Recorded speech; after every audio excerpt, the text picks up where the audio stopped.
Bonsoir à tous, bienvenue sur Samouraï Pizza Cast, émission du 30 juin, avec pour invité spécial aujourd'hui Alain Damasio, c'est-à-dire moi-même en réalité.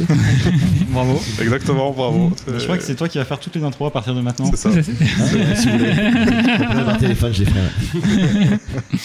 Donc bienvenue Alain, merci d'être avec nous ce soir, de nous faire cet immense plaisir que je crois que nous sommes très partagés, voilà, effectivement. Enfin, on n'est pas très partagés sur le fait que ce soit un plaisir. Le plaisir est partagé. Ça démarre fort.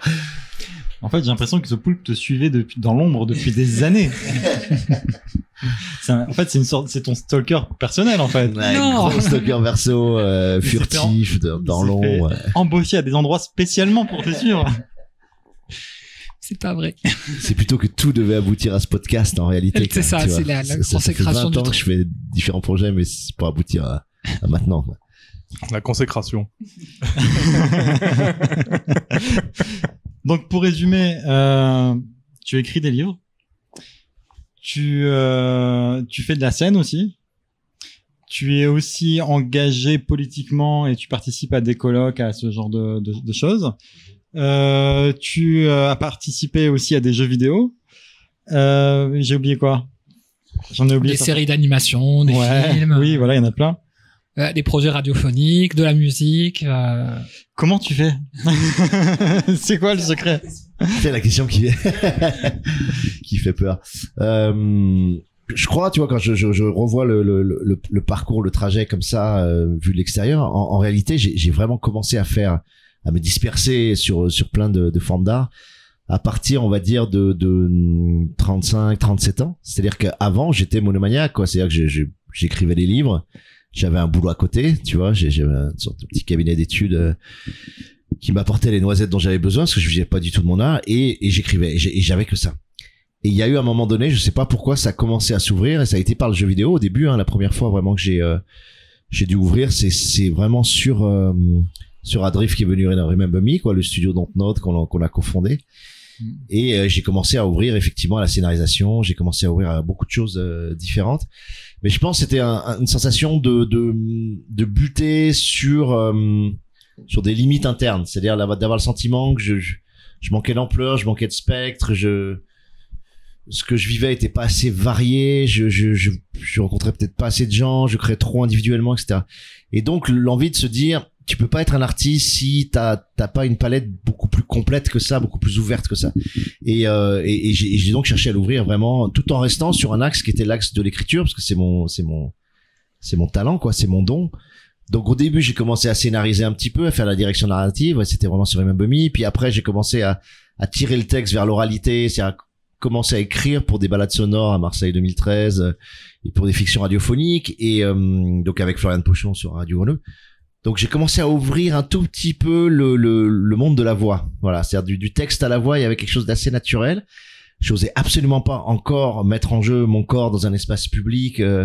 C'était plus que je pouvais à partir du texte et de l'aspect très protégé du texte se dire, tu vois, la radio c'est ça la force aussi, c'est que t'as pas besoin d'assumer le corps, t'as pas besoin d'assumer ton corps dans une image, et du coup t'as ta voix assumée, t'as ton flow, t'as ton phrasé, etc. Mais il y a quelque chose d'assez naturel de passer du texte à la voix. Donc ça a été une première porte de sortie comme ça. Puis de là, on a fait une première fiction effectivement radio, balade sonore. Après, j'ai commencé à ouvrir même sur le théâtre. J'ai fait une pièce de théâtre qui avait été jouée à Avignon. Et puis voilà, ça s'est ouvert. On m'a commencé à me contacter sur des séries télé. Donc j'ai commencé à faire une première, une deuxième, une troisième. Chaque fois projet avorté, parce que la série télé science-fiction en France, on pourra en parler, mais extrêmement difficile à vendre. Et c'était avec qui? Et à porter. C'est avec quel, Là, c'était la boîte qui faisait. C'est marrant, c'est la boîte, un des cofondateurs de Plus belle la vie, mais qui voulait partir sur tout à fait autre chose. Il avait lâché Plus belle la vie, ça l'intéressait plus du tout. Et on partait sur une idée de série qui était, que j'aimais beaucoup, qui était 1830, des gens de 1830 qui débarquaient en 2010 à l'époque, et avec toutes les connaissances et compétences de 1830, dont un aliéniste, mais qui devait absolument s'adapter à... Merde, ça donne envie. Ouais, c'était super intéressant. Du coup, on avait, je vais repailler toutes les changements technologiques entre 1830 et maintenant. devoir encaisser ça en une fois. Alors, c'était l'inverse des visiteurs. Les visiteurs, c'est fondé sur l'idée que t'as des teubés qui s'adaptent à, tu vois, à une époque qui est pas la leur. Donc, c'est bien sûr drôle parce que nous, on a tous les codes de notre époque et on voit des teubés pas s'adapter. Mais là, c'était l'inverse. C'était quelqu'un d'intéressant, un aliéniste qui bossait avec les premiers fous, enfin, en tout cas, les premiers asiles comme ça. Et qui débarquait en 2010 et qui devait s'adapter vraiment, concrètement, et qui poursuivait un gars qui lui-même était arrivé un tout petit peu plus tôt en 2010 et qui devait l'arrêter, quoi, tu vois, qui devait l'arrêter en 2010, que le gars avait un côté un peu serial killer. Et les deux étaient très intelligents. Donc comment, en s'adaptant, tu vois, moi j'adorais ce truc. Bon, ça finit dans un placard à France 3. Si je peux te couper, dans une émission, je t'avais entendu parler une fois d'une série sur laquelle je bossais sur le scénario. Et je crois que le plot, en gros, c'était 400 ans dans le futur. Il reste plus que 10 000 humains sur Terre. Oui, et ça se passait en Antarctique. Donc ça, c'est tout récent. Ça, c'est en cours. Ouais. C'est une série qui est en cours. C'est toujours en cours. Okay. Qu'on espère porter sur une plateforme américaine parce que c'est franchement impossible de le développer dans un cadre français et même européen, c'est-à-dire même coproduction européenne suffirait pas. On est sur des épisodes de l'ordre de 4-5 millions d'euros l'épisode. Ouais. C'est un Antarctique dégelé, c'est sur 3 temporalités avec des paradoxes temporels, c'est ça a l'air costaud. Ouais, c'est costaud. Moi j'aime beaucoup cet univers. La Bible est vraiment géniale, je trouve. Je bosse avec un gars qui est certainement un des meilleurs scénaristes de séries en France, qui s'appelle Marc Herpoux, qui donne des cours de scénario par ailleurs, et c'est un gars qui a une ampleur, donc j'apprends énormément, et c'est ça qui me plaît aussi dans ce projet, c'est qu'il m'apprend vraiment profondément à scénariser, et j'apprends un nombre de trucs incroyables, parce que moi voilà, je suis écrivain, je sais bâtir des personnages, des dialogues, etc. Donc t'as des compétences qui déjà peuvent servir en scénario. Mais après, la construction d'une trame, c'est un monde à part entière, ouais. C'est encore un autre monde. Moi, je considère qu'aujourd'hui, je suis un bon scénariste. Je suis même pas un très bon scénariste. Je suis juste un bon scénariste. Et en bossant avec des gens comme ça, tu peux monter à un niveau un peu plus élevé, quoi. Ouais. Sur le format série, ce qui est particulier, c'est aussi, il faut garder un peu ce côté, pour garder un peu le spectateur en haleine, c'est d'avoir des cliffhangers souvent en fin d'épisode, ce genre de choses. Bien sûr. Et encore ça, je dirais que c'est presque l'aspect le plus facile, tu vois, le cliff de fin d'épisode. Mais par contre, bâtir les arches narratives sur la totalité d'une saison, là on serait sur des épisodes, les bâtir non seulement sur la saison mais sur chaque personnage, chaque arc de chaque personnage, l'entrelacement des arcs, le jeu sur les paradoxes temporels, etc. On est tu vois, ça peut rappeler une série comme Lost par certains aspects, etc. C'est sportif. Mais et je pense que je pense qu'on a très peu de chances qu'elle sorte parce que franchement c'est une série trop intelligente, j'ai envie de dire, c'est-à-dire que elle est construite sur des équilibres qui sont assez fins, et elle est très dure à pitcher. Par exemple, c'est une série qui est très dure à pitcher. Voilà. Je peux juste vous dire, voilà, c'est des migrants temporels, c'est-à-dire des gens qui migrent dans le temps plutôt que de migrer dans l'espace, et qui migrent sur plusieurs temporalités. Donc il y a l'enjeu de la migration comme étant un enjeu décisif de l'époque. Et politiquement, évidemment, et climatiquement, bien sûr. Mais si tu veux, c'est juste, voilà, là, je te donne juste une espèce de thématique, mais qui va se mixer à, moi, j'appelle ça Game of Sapiens, quoi. C'est carrément, comment, tu vois, en 2500, sur l'Antarctique dégelé, l'espèce humaine se réinvente dans ses rapports au vivant et dans ses rapports à la technologie. C'est-à-dire que, on réinvente l'anthropologie, en 2005, et en essayant de poser des choix anthropologiques très forts, très, très, très différents.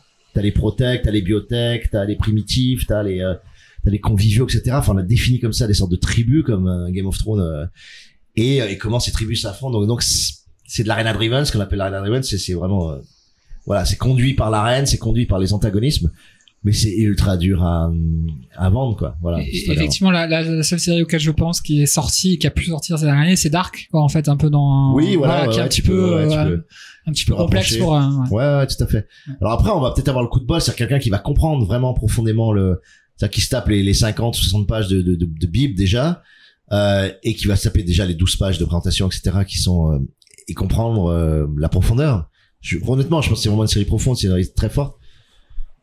Après, voilà, il faut comprendre, et ça on en parlera aussi sur l'adaptation, peut-être dans les pays anglophones de mes bouquins, la difficulté à être publié quand t'es français dans des pays anglophones.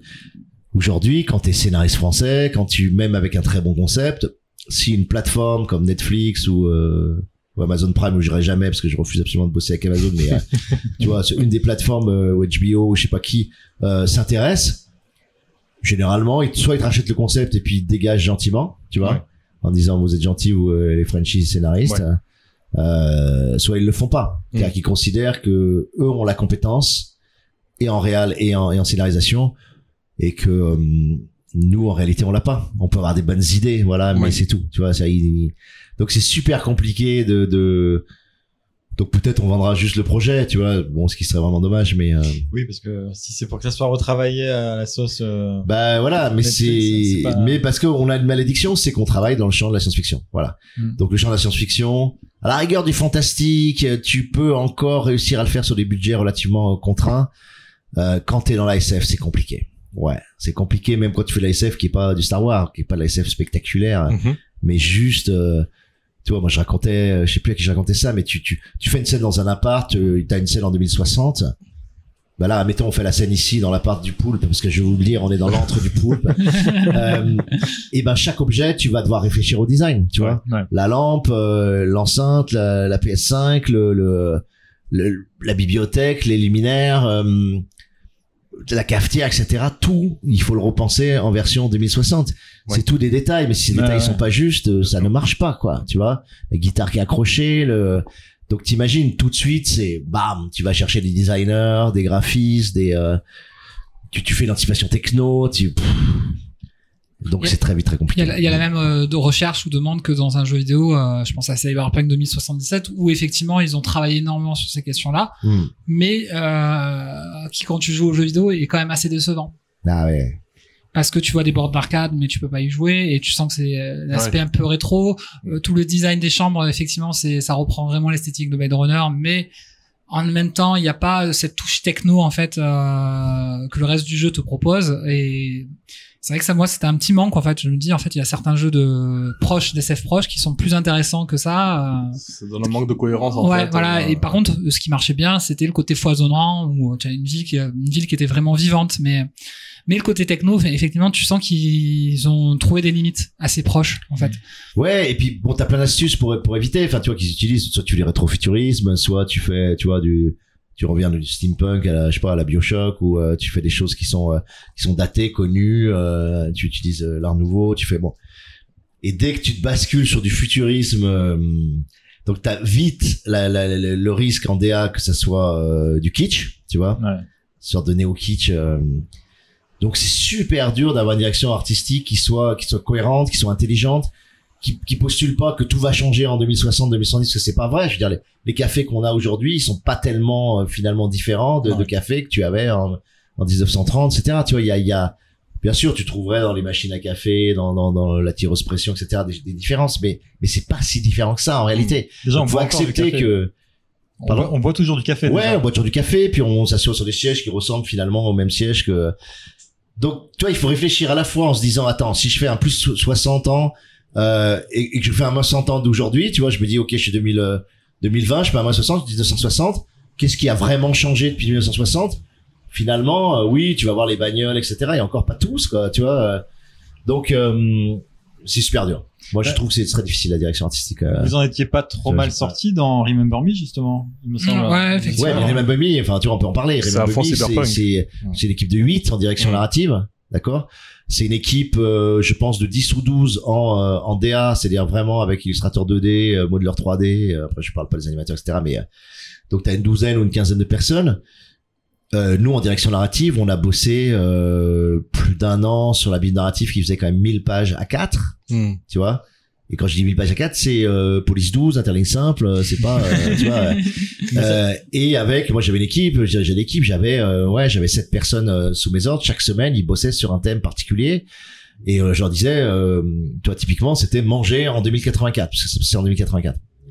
Donc tu disais manger en 2084, je donnais 2-3 indications, je disais ouais, regardez un peu la cuisine moléculaire, regardez un peu si on délirait vraiment sur l'ultra vegan, regardez si on travaillait un peu sur les protéines type insectes, etc. Donc tu jetais 2-3 cacahuètes, 2-3 idées, et puis ensuite ils bossaient, tu vois. Mais pendant une semaine, ils bossaient là-dessus, et ils te sortaient une dizaine de pages sur manger en 2084. Ouais. Et les types de hamburgers, et les types de fast food, et les slow food, et les, tu vois. et t'es obligé d'intégrer toutes les tendances et bon c'est génial à faire. Enfin moi j'ai adoré quand qu'on fasse ça, mais ça marchait bien justement dans Cyberpunk. Ouais. C'est quelque chose qui dans Remember Me se ressent très fort. En fait, on sent que le jeu a plus de travail derrière que ce qu'il montre, parce que le jeu en lui-même en tant que gameplay, c'est une sorte de. Alors ça fait très longtemps que j'y ai joué à la sortie, donc je suis en train d'y jouer moi actuellement. Ah, donc, mais on est sur. C'est vrai. Ah génial, tu me diras. On est sur un beat'em avec avec des combos, avec des trucs, voilà. Et l'univers, en fait, il est démesuré comparé au type de gameplay que ça nous propose. C'est une question d'ampleur aussi parce que effectivement l'univers pour moi, c'est l'univers effectivement est tellement riche et effectivement j'avais suivi quand je suivais le projet, effectivement il y avait tellement de choses dans la masterclass, d'ailleurs vous en reparliez sur la création du jeu. Et pareil, en fait, tout ce qui n'a pas été utilisé et le choix de faire quelque chose de extrêmement scripté, en fait, c'était obligé pour des questions de moyens, tout simplement. Bien sûr. Bah, c'était de l'action-aventure, donc c'était un univers fermé, c'était très scripté. Donc tu montes les décors que tu as envie de montrer, mais ce qui permet aussi de les maximiser, quoi. Mais il y a peut-être moi je considère qu'il y a 2-3% de la bible narrative dans le jeu. Voilà. Ouais. Parce que déjà t'as une sorte t'as une narration qui n'est pas possible, donc t'as quelques cinématiques, etc. Mais la plupart de la narration, elle est environnementale. Tu vois, c'est-à-dire qu'elle va passer par les publicités que tu diffuses, elle va passer par les tags que tu vois sur les murs, elle va passer par le mobilier urbain, elle va passer par la musique, elle va passer donc tu racontes en fait énormément de choses sur l'univers par des moyens directs. Et ça c'est très compliqué. Donc moi il m'a fallu que je l'apprenne parce que typiquement évidemment en littérature tu racontes expressément directement sans détour l'univers, tu peux le décrire aussi finement que tu veux, il y a pas voilà, t'as pas à contourner. Là, tu peux pas. C'est-à-dire, tu peux pas prendre une cinématique en disant, regardez, en 2084, la technologie de surveillance est beaucoup plus fondée sur, tu vois, le paramétrage des capteurs que les caméras biométriques, machin. Enfin bon, tu vois, tu peux délirer. Mais t'as évidemment pas le temps. Et chaque cinématique, c'est ultra cher en jeu vidéo, quoi. Donc, tu essaies de trouver ces petits moyens par lesquels tu vas, parfois un t-shirt avec un slogan dessus, on dit plus long sur l'univers que, Oui, mais c'est ça qui marche très très bien dans ce jeu. Mais ça demande la subtilité, ouais. C'est chaud. Mais on sent qu'il y a des couches et des couches d'informations qui demanderaient juste à être grattées un peu et on pourrait éventuellement les trouver si on avait la possibilité de passer à travers le mur invisible qui s'oppose. Ouais. Après, ils ont laissé beaucoup d'éléments de backstory qui permettent donc tu pouvais aller les chercher et les regarder pour ceux qui voulaient, quoi. Tu vois, t'avais quand même, parce qu'on était un peu dégoûté de pas, ne serait-ce que toute l'histoire de Neo Paris de 2010 à 2084, on avait tout réinventé géopolitiquement, le réchauffement climatique, l'élévation du niveau de l'eau, le périphérique, mais qu'on ressent les attaques à l'explosif liquide. Enfin bon, t'avais un gros délire quand même derrière qui était, et même géopolitiquement, on avait réfléchi aux équilibres. Les Chinois, les Indiens, qu'est-ce qu'il y a, tu vois. Et ça, tu vois, c'est un truc qu'on ressent quand on est dans les bidonvilles. Ce que tu dis sur l'eau, vu qu'on, ça fait une sorte de petite Venise vers son bidonville, quoi. C'est exactement ça, c'était le but, Et tu vois, du coup, on capte direct, c'est la montée des eaux, en fait. Et ça vient de suite, sans qu'on nous l'ait dit. Voilà, et ça, c'est bien. Enfin, normalement, c'est vraiment quelque chose. Et puis après, tu te dis, bon, nous, on a envie que ça soit plus explicité, mais en réalité, ça suffit. C'est-à-dire que tu véhicules les affects, tu véhicules les sensations, tu véhicules un feeling de la ville. Toi, on avait découpé en 3, là, c'était vraiment un choix de départ de dire, on a le High Paris, on a le Mid Paris, et on a le Deep Paris. Le Deep Paris étant ce Paris asiatique, sur pilotis, à moitié inondé, un peu post-apo, un peu bidonville favela du futur. Le Mid Paris, c'était l'Haussmannien, justement, ce qu'on appelle augmenté, ouais, le Place Saint-Michel, etc. Donc avec il y a un mélange que je trouve assez réussi d'ailleurs graphiquement, ils ont fait un super boulot je trouve là-dessus sur cet Haussmannien avec des parties vitrées, etc. Et puis là, Paris qui était très classique et vraiment la skyline, tu vois, avec des traits très autour, etc. Mais c'était un super boulot de travailler là-dessus. Mais donc on l'a fait 1 an et on avait donc la Bible de 1000 pages, on l'avait réduit à 200 pages, traduite en anglais, et elle alimentait le boulot de tout le monde dans l'équipe. Tu vois, on était 80 à la fin. Bon, évidemment, tous les illustrateurs, les animateurs, etc. Mais on avait les personnages, on avait les robots. Des fois, moi, je me souviens, on travaillait avec les animateurs, on leur donnait la gamme comportementale du robot ou du perso, en disant le perso, quand il s'ennuie, il a plutôt tel type de geste. Quand il est en colère, il réagit de cette façon-là. Quand il est, tu vois, nostalgique, il réagit de... Et donc, il avait toute une gamme, mais uniquement fondée sur la gestuelle, les déplacements, le comportement, des sortes de gimmicks un peu, tu vois, mais qui pourraient d'ailleurs servir à un acteur si... Mais tu vois, tu vas hyper loin parce que de toute façon, il doit animer le personnage, donc il doit savoir comment le personnage marche. Est-ce qu'il a une cadence hachée? Est-ce qu'il a une cadence très souple, très ondulante? Est-ce que il a tendance à, tu vois, à très vite s'agacer? Est-ce que tu le vois cool et posé tout le temps. Est-ce que donc tu dois lui donner énormément de, et ça c'est génial à faire quand tu fais des décisions de perso. Mais bon, en tout cas, enfin voilà, c'est quelque chose qui se ressentait vraiment même quand on y jouait. C'était, enfin voilà, l'univers était d'une richesse folle et moi en fait c'est ce qui m'en reste aujourd'hui là. Comme j'y ai joué, c'était quelle année? C'était 2014, 2013. Ouais, il sort en 2013. Ouais. Voilà, j'ai joué en 2013. J'ai quasiment aucun souvenir du gameplay, mais par contre l'univers, les personnages, etc. Tout ça, c'est resté. Et ouais, ça, tu vois, ça c'est quelque chose qui m'intéresse beaucoup. Moi, des fois, je le demande aux gens, ils ont lu La Horde, les Furtifs, et puis, tu vois, 5 ans après, qu'est-ce qui reste, tu vois? Qu'est-ce qui reste? Parce que on est là, on consomme de la culture à tire les gros et encore plus aujourd'hui, puisque on peut consommer de la série télé, du jeu vidéo, du YouTube à fond. Et tu te dis, mais qu'est-ce qui reste? Et moi, ce qui compte, c'est ce qui se dépose dans une mémoire, quoi. Tu vois, qu'est-ce qui se dépose dans une mémoire, dans une expérience de jeu? Tu vois, c'est intéressant de dire qu'il te reste l'univers. Pour nous, c'est précieux, quoi. Attention, je veux pas dénigrer le travail des gens qui ont bossé sur le gameplay, qui était très efficace. De mon souvenir, ça marche bien. Ça fonctionnait bien, il y avait pas de souci. Simplement, voilà, ce que j'ai retenu, c'était ça. Moi, il y avait vraiment ce que je disais dans l'introduction, les memory remix qui pour moi ont pas été exploités jusqu'à Cyberpunk justement, c'est-à-dire avec les danses sensorielles dans Cyberpunk, qui est pas tout à fait le même principe parce qu'il y a pas une action du joueur dans les danses sensorielles, mais qui étaient trop peu nombreuses en fait. C'était hyper frustrant de pas avoir ce. Bon, c'était le cauchemar du jeu. En fait, moi j'ai eu beaucoup de chance que je m'entendais très bien avec ce qu'on appelle le directeur du jeu, qui est en fait le boss des game designers, mais c'est lui qui pilotait. Nous, le choix qui avait été fait, c'est qu'on avait vraiment il s'appelait Jean-Maxime Maurice, hein, il est toujours vivant, je vous rassure. Et Jean-Max, donc, il pilotait en direct la direction artistique qui était portée par Alexis Briclot, puis par Michel Cor après, et ensuite la direction narrative qui était portée par moi, quoi, et Stéphane Ouverger. Et du coup, nous, on était directement. Moi, j'étais au service évidemment du game design et du gameplay.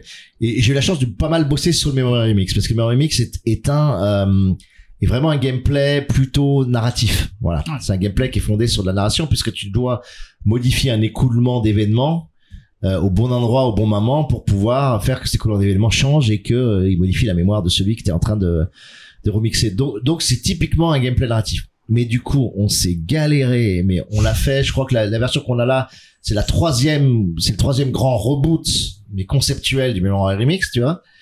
Et après, il y a eu un nombre d'itérations incalculable pour régler. Enfin, dans les bêta-tests, c'était la chose la plus, autant le mêlée combat, le traversal, évidemment, il y avait plein de références avant, donc c'est beaucoup plus rapide, même s'il y avait, le combo lab qui était un truc assez compliqué à gérer. Mais quand tu inventes vraiment un gameplay, et c'est là que j'ai le plus appris, moi, c'est là-dessus, en fait. Quand tu inventes un gameplay neuf, qui n'a jamais été utilisé, qui n'a jamais été testé, qui n'a jamais été éprouvé dans d'autres jeux, c'est cauchemardesque. Et tu te rends compte à quel point c'est difficile d'inventer un gameplay, tu vois. Je veux dire, tu fais un shoot 'em up, tu fais machin. Ok, on sait, tu peux l'améliorer, tu peux le customiser, tu vas modifier un certain nombre de petits détails, mais c'est un shoot 'em up, on sait que ça fonctionne pour le joueur, on sait que ça marche, on sait que, mais Memory Remix, et donc ça, les gens, ils ne comprenaient pas les affordances, par exemple. C'est-à-dire qu'on mettait en place une scène comme là, tu vois, avec un flingue sur la table, avec la nana qui part avec sa valise, avec un verre de whisky qui est posé là, et les gens savaient pas ce qu'ils pouvaient modifier, tu vois. Ouais. Ils comprenaient pas l'affordance. Ils disaient qu'est-ce que je peux effectivement empoigner, prendre en main, qui va modifier le cours des événements, tu vois. Et comment faire comprendre aux joueurs que il va pouvoir modifier le cours avec ça ou ça ou ça, tu vois. Et c'était une galère sans nom, quoi. Ouais. Et des choses qui nous paraissaient évidentes n'étaient pas utilisées par le joueur. Personne prenait le verre de whisky pour changer le truc ou le déplacer, ou tu vois, alors que ça allait complètement modifier la scène. Et non, c'était cauchemar. Mais c'était passionnant, voilà. Et c'est là que j'ai mesuré à quel point le jeu vidéo est effectivement fondé et centralement sur, bien sûr, les mécaniques de jeu, sur le gameplay, et que forger un gameplay from scratch, il y a rien de plus difficile en réalité, quoi. Et il faut saluer tous les jeux qui réussissent à faire ça, quoi, parce que c'est et donc nous on en a fait quelques-uns, mais c'était tellement cher, c'était tellement long, c'était tellement difficile, quoi, et c'était tellement galère dans les bêta-tests que bon, c'est, tu vois, on a un peu compacté. Tu vois, on a fait plus de combats. Ouais. Mais cet aspect, j'ai remarqué du coup j'ai aussi fait récemment Life is Strange. Alors pas en entier, j'ai fait le premier épisode déjà. Et j'ai remarqué 2 points communs entre les jeux, c'est ce côté en fait où tu retournes en arrière pour changer les événements. Ouais, complètement. C'est des choses. Est-ce que c'est venu de toi? Est-ce que c'est juste du studio, du manière générale, vous avez cette idée-là commune? Et du coup, voilà. Non, alors évidemment, il y a si jamais une seule personne dans des, s'il y a un art qui est vraiment profondément collectif, c'est le jeu vidéo. Autant en scénarisation, tu peux scénariser seul déjà, mais souvent à 2 ou 3. 3 c'est un bon chiffre, ou avec une writer's room à 15 comme ils font les Américains. Mais ça reste dirigé par des showrunners, c'est toujours 2 ou 3 personnes qui tiennent les rênes et qui dirigent les autres. Là en jeu vidéo, et moi c'est ce que j'ai adoré aussi, quoi. C'est vraiment enfin, c'est entre l'art et l'industrie de toute façon. Hein. C'est difficile de dire c'est un art parce que c'est tellement art et industrie mêlés, quoi, que tu peux pas vraiment. Mais chaque cran, j'ai envie de dire, en tout cas chaque champ de compétences a une grande autonomie, mais tout doit être mixé ensemble et parallélisé, ce qui est super difficile. Quand tu bosses en série télé, tu bosses en long métrage. Là, on avait bossé sur le film d'animation de la Horde. Bon, le process, c'est ce qu'on appelle le pipeline de production. C'est tu rentres effectivement dans un tuyau, dans un tunnel, et tu sais que en premier tu dois faire le scénario, puis en deuxième tu vas aller commencer à travailler la DA, puis en troisième tu as une progression qui est relativement linéaire. En jeu vidéo, tout se passe en même temps, tu vois. Et si ça se passe pas en même temps, ça va te coûter un fric tellement dingue que tu vois, donc ça veut dire que toi tu développes tout l'univers narratif par exemple en même temps que la DA développe lui aussi tout l'univers narratif, les dessins des bâtiments, des props, des drones, des bornes incendie, etc. Toujours en interaction les deux.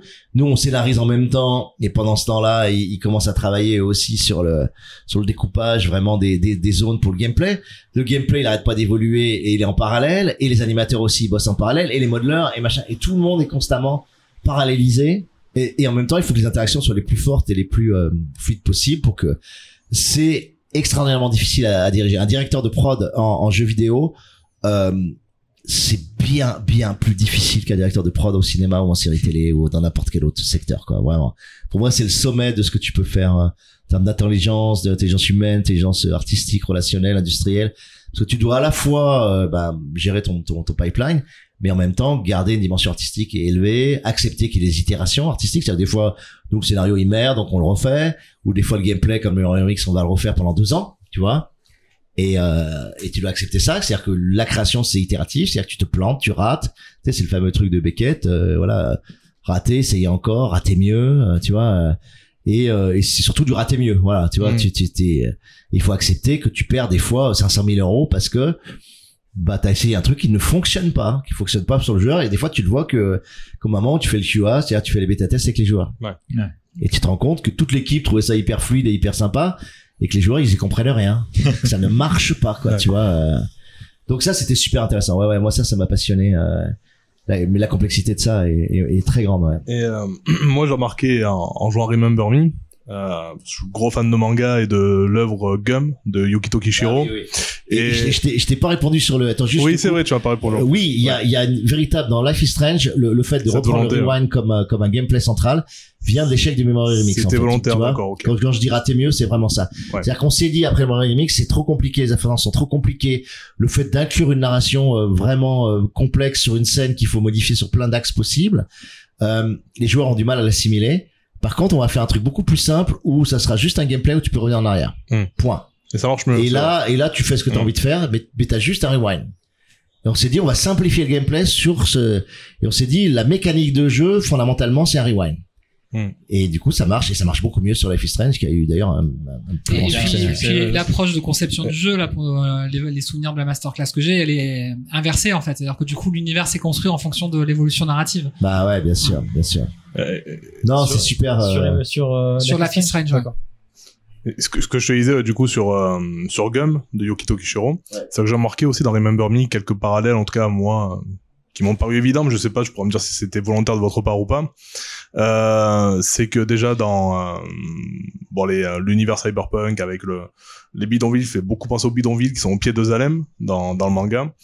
Mais surtout, tu as l'héroïne de Remember Me, Nilin, quelque chose comme ça, je sais plus. Ouais, Nilin, ouais, qui retrouve la mémoire en se combattant, enfin lors des combats, ce qui fait penser du coup à Gali, qui retrouve des souvenirs et son identité en utilisant le Panzerkeust pendant les combats. Donc, est-ce que c'était quelque chose qui vous a inspiré ou Alors là, c'est sur une question simple, ça peut être très complexe comme réponse parce que moi, ça m'a pas inspiré à titre personnel directement parce que je connais pas le manga. Par contre, dans une équipe de 80, il y a une culture populaire très grande, une culture jeux vidéo, évidemment vidéoludique ultra forte, parce que c'est des gens qui rêvent depuis qui sont nés de travailler dans l'industrie du jeu vidéo. C'est un graal pour beaucoup de gens, pour beaucoup de joueurs. Donc, t'as des gens qui ont une culture absolument monstrueuse aujourd'hui, essentiellement sur séries télé, manga et évidemment jeux vidéo. Voilà. Et du coup, ils sont imprégnés de ça à bloc. Donc, ça remonte. C'est comme une espèce il y a une porosité, tu vois. C'est comme une espèce de nappe phréatique où régulièrement ça va remonter et inspirer, soit directement, soit des fois les inspirations sont conscientes, délibérées. Parfois elles ne le sont pas, tu vois. Moi j'avais une inspiration très directe, très délibérée sur Remember Me, qui était le film qui s'appelle Strange Days, je sais pas si vous l'avez vu, avec, d'ailleurs de Catherine Bigelow, qui est la seule réalisatrice à avoir eu un Oscar, je crois. Film que j'adore, que j'ai revu, que j'ai toujours adoré, voilà. Et là, l'inspiration de vendre ses émotions, d'enregistrer ses émotions et ensuite de les vendre sur un marché parallèle, etc., a été une inspiration directe sur Remember Me, où effectivement on utilise des souvenirs qui ont été mais il y a plein d'inspirations qui sont secondaires, qui sont à 2 bandes, qui sont à 3 bandes et qui sont parfois complètement inconscientes, quoi, et que tu vois émerger. Donc c'est très possible que ça soit une inspiration qui après, tu vois, le côté favela, bidonville, au pied des grandes tours, dans un monde inondé, machin. Je pense que si tu grattes, tu vas en trouver. C'est très utilisé, bien sûr. Ouais. Après, c'est ça la grosse difficulté aujourd'hui, c'est que avec les réseaux, on a accès directement à toutes les références possibles, tu vois. Moi, je vous donne un exemple super drôle récemment. Je cherchais un slogan pour un groupe militant qui s'appelle Terre de Lutte, Terre de Lutte, ils bossent pour lutter contre les grands projets inutiles et imposés qu'on a partout. C'est un entrepôt Amazon, Vinci qui fait un autre bout d'autoroute, toute l'artificialisation des terres, la bétonisation des terres. Bon, ok. Les gars, la nana, je rencontre la nana, la vice-présidente, elle me dit ouais, putain, on aimerait bien avoir et je me dis putain, je réfléchis, tu vois, je délire, je me laisse flotter, puis je me dis ah ouais, c'est la terre, donc il faut que je concentre sur la terre. Puis je sais pas, j'étais sur Black Lives Matter, etc. Puis à un moment donné, je dis putain ouais, Terra Matters, tu vois. Et tu vois, Terra Matter, la terre-mère, et puis Terra Matters, la terre compte, quoi, tu vois. Je me dis putain, c'est génial, tu vois, je suis super fier, je commence à rédiger le mail et tout. Et puis je fais le truc qui est horrible. Et je check sur Google. Et là, je vois un pauvre cabinet d'études environnementales qui s'appelait comme ça. En France, en plus, tu vois. Et ça t'énerve trop, quoi, tu vois. Mais ça, c'est pour dire quoi? C'est pour dire que, en réalité, on a accès à absolument toutes les références aujourd'hui directement en quelques clics, tu vois. Donc, le gros problème de la création contemporaine, moi, je trouve, surtout dans les milieux populaires, c'est-à-dire dans les milieux d'art populaire comme les jeux vidéo, c'est qu'il faut assimiler évidemment cette culture, avoir une porosité d'éponge vis-à-vis de cette culture, et en même temps réussir à écarter ça et donner une singularité à ce que tu fais. Donc c'est super difficile d'avoir des cœurs concepts vraiment singuliers. Il faut beaucoup travailler l'arrière-plan, etc. Et ensuite, en DA, c'est encore pire, je trouve, en direction artistique. Il y a tellement de choses qui sont présentes. L'image, c'est très facile à véhiculer. Donc t'as accès à tous les Pinterest, t'as accès à DeviantArt, à tout ce qui se fait dans le monde. Et en plus, t'as accès aux Mexicains, aux Chinois, aux Indiens, donc c'est ultra difficile de créer quelque chose de vraiment singulier. Et souvent les singularités elles sont trouvées par la composition. C'est-à-dire on articule des éléments qui sont très différents artistiquement ou qui viennent de cultures extrêmement différentes. Typiquement, je sais pas, les masques balinais avec, je sais pas, l'art nouveau. Et tout d'un coup, un DA intéressant va réussir à créer quelque chose de puissant avec ça. Mais c'est par le métissage, l'hybridation. Je veux dire, on a une création d'hybridation, mais c'est lié au réseau, c'est lié au fait qu'on a accès absolument à tout, quoi. Et en musique, c'est pareil, je pense que c'est très difficile de sortir from scratch maintenant, aujourd'hui, un style musical, mais l'hybridation a des beaux jours devant elle, quoi. Alors, sache, on te met un peu dans la confidence, qu'il y a un autre Samurai Pizza Cast qui existe. Mais le son, on a vu ça, on a dit bon, tant pis. Ouais, mais l'essentiel, c'est d'avoir plus d'audience, quoi. Ils ont arrêté, voilà. Ouais, et c'est un podcast anglophone et centré sur l'animation. Donc voilà. Ils font que de l'animation. D'accord. Ouais, c'est drôle. Film dessin animé des années 80. Ouais, dessin animé des années 80. Ouais. Par rapport... vas-y. Et tu bosses encore activement avec Dontnod? Non, pas du tout. Donc moi, donc je suis un des 5 cofondateurs. Ouais. Donc on l'a monté vraiment à 5. Et c'était chouette parce qu'on avait justement avec Cyril Clos qui était le directeur artistique, moi direction narrative, scénario, tout ça. On avait un directeur de prod, Hervé Bonin, on avait Oscar Gilbert qui est devenu le boss et qui est resté, c'est le seul qui sont restés dans le navire. Puis on avait Jean-Maxime Maurice qui est pour moi un très très grand game designer. Et on est resté, moi je suis resté 7 ans avant de quitter Donc j'ai fait 3 ans vraiment à fond. Après je suis resté dans la boîte comme directeur, on va dire, tu vois, comme actionnaire même, on peut dire ça. Et après j'ai vraiment lâché parce que voilà, parmi l'immense dispersion que j'avais, il y avait Dontnod et donc je voulais. Et du coup voilà. Le dernier projet sur lequel tu avais bossé, c'était Life is Strange. Ouais, c'était même c'était la première version de Life is Strange. C'était les premiers scénarios, c'était le scénario 3 où j'avais fait Script Doctor. Voilà. Okay. Donc j'avais fait retravailler le truc. Donc là j'étais vraiment en position extérieure, ce que je trouve super cool en fait, parce que c'est très très facile de voir les défauts d'un scénario quand tu l'as pas écrit quoi. Ouais. Par contre quand tu le fais, c'est très énervant qu'on vienne t'expliquer pourquoi ton scénario est pas bon quoi. Mais c'est beaucoup plus facile de le voir de l'extérieur. Je trouve que c'est voilà. Mais là j'ai continué dans le jeu vidéo. Là, après on parlera. Il y a Scoop quand même. Je suis sur un autre jeu. Mais un jeu de cartes digitales, un jeu fait par un Marseillais, par une boîte marseillaise en ce moment qui s'appelle Cross the Ages. Je sais pas si vous avez entendu parler de ça. On en parlera. Parce que là c'est intéressant. On fait un roman collectif, tu vois. On peut en parler maintenant, ouais, si tu veux. Ouais, c'est comme vous voulez. On suit, vas-y. Donc là, nouveau délire dans les dispersions que j'aurais jamais dû accepter, etc. On fait appel à moi. Bah c'était il y a quoi, il y a 9 mois. On me dit, écoute, il y a quelqu'un qui développe un jeu type Magic, Pokémon, etc. Un jeu de cartes, mais en ligne, digital, avec univers profond derrière. Ils veulent faire vraiment une IP, c'est une propriété intellectuelle profonde. Et il y a un roman qui a été écrit par un écrivain que je connaissais pas parce qu'il a été édité en BT, mais il a jamais été édité en roman. Et il me dit, on aimerait bien que tu viennes aider ou soutenir ou améliorer le roman, tu vois. Je fais bon, tu vois, je tords un peu le nez, etc. Je dis ok. Alors c'était amené par quelqu'un qui par ailleurs m'aidait sur le site que je monte près de Sisteron, etc. Donc je dis ok. Je dis ok, je suis prêt à faire un call, quoi, tu vois. Juste un call, une visio et voir un peu ce qu'il en est, etc. J'accroche beaucoup avec Samy Chlagou qui est celui qui dirige le truc. Et puis après je rencontre l'écrivain. Et je lis les 600 pages qu'il avait fait sur et c'était pas mal du tout. Tu vois, c'était pas mal du tout. Mais avec un univers ultra archétypal vraiment. Alors donc le truc c'était vraiment Cross the Ages, c'est créer des ponts plutôt que des murs. Donc c'était vraiment un mélange SF, fantasy, mais dans l'aspect le plus caricatural que tu puisses imaginer. C'est-à-dire royaume de la magie avec les 7 éléments, tu vois. Donc là t'es vraiment feu, air, eau, terre, l'ombre, la lumière, la nature. Enfin bon, ok. Pokémon. Tu fais d'accord. Et de l'autre côté, SF aussi caricatural, mais beaucoup plus fin déjà. Mais il était sur ville ultra connectée, smart city.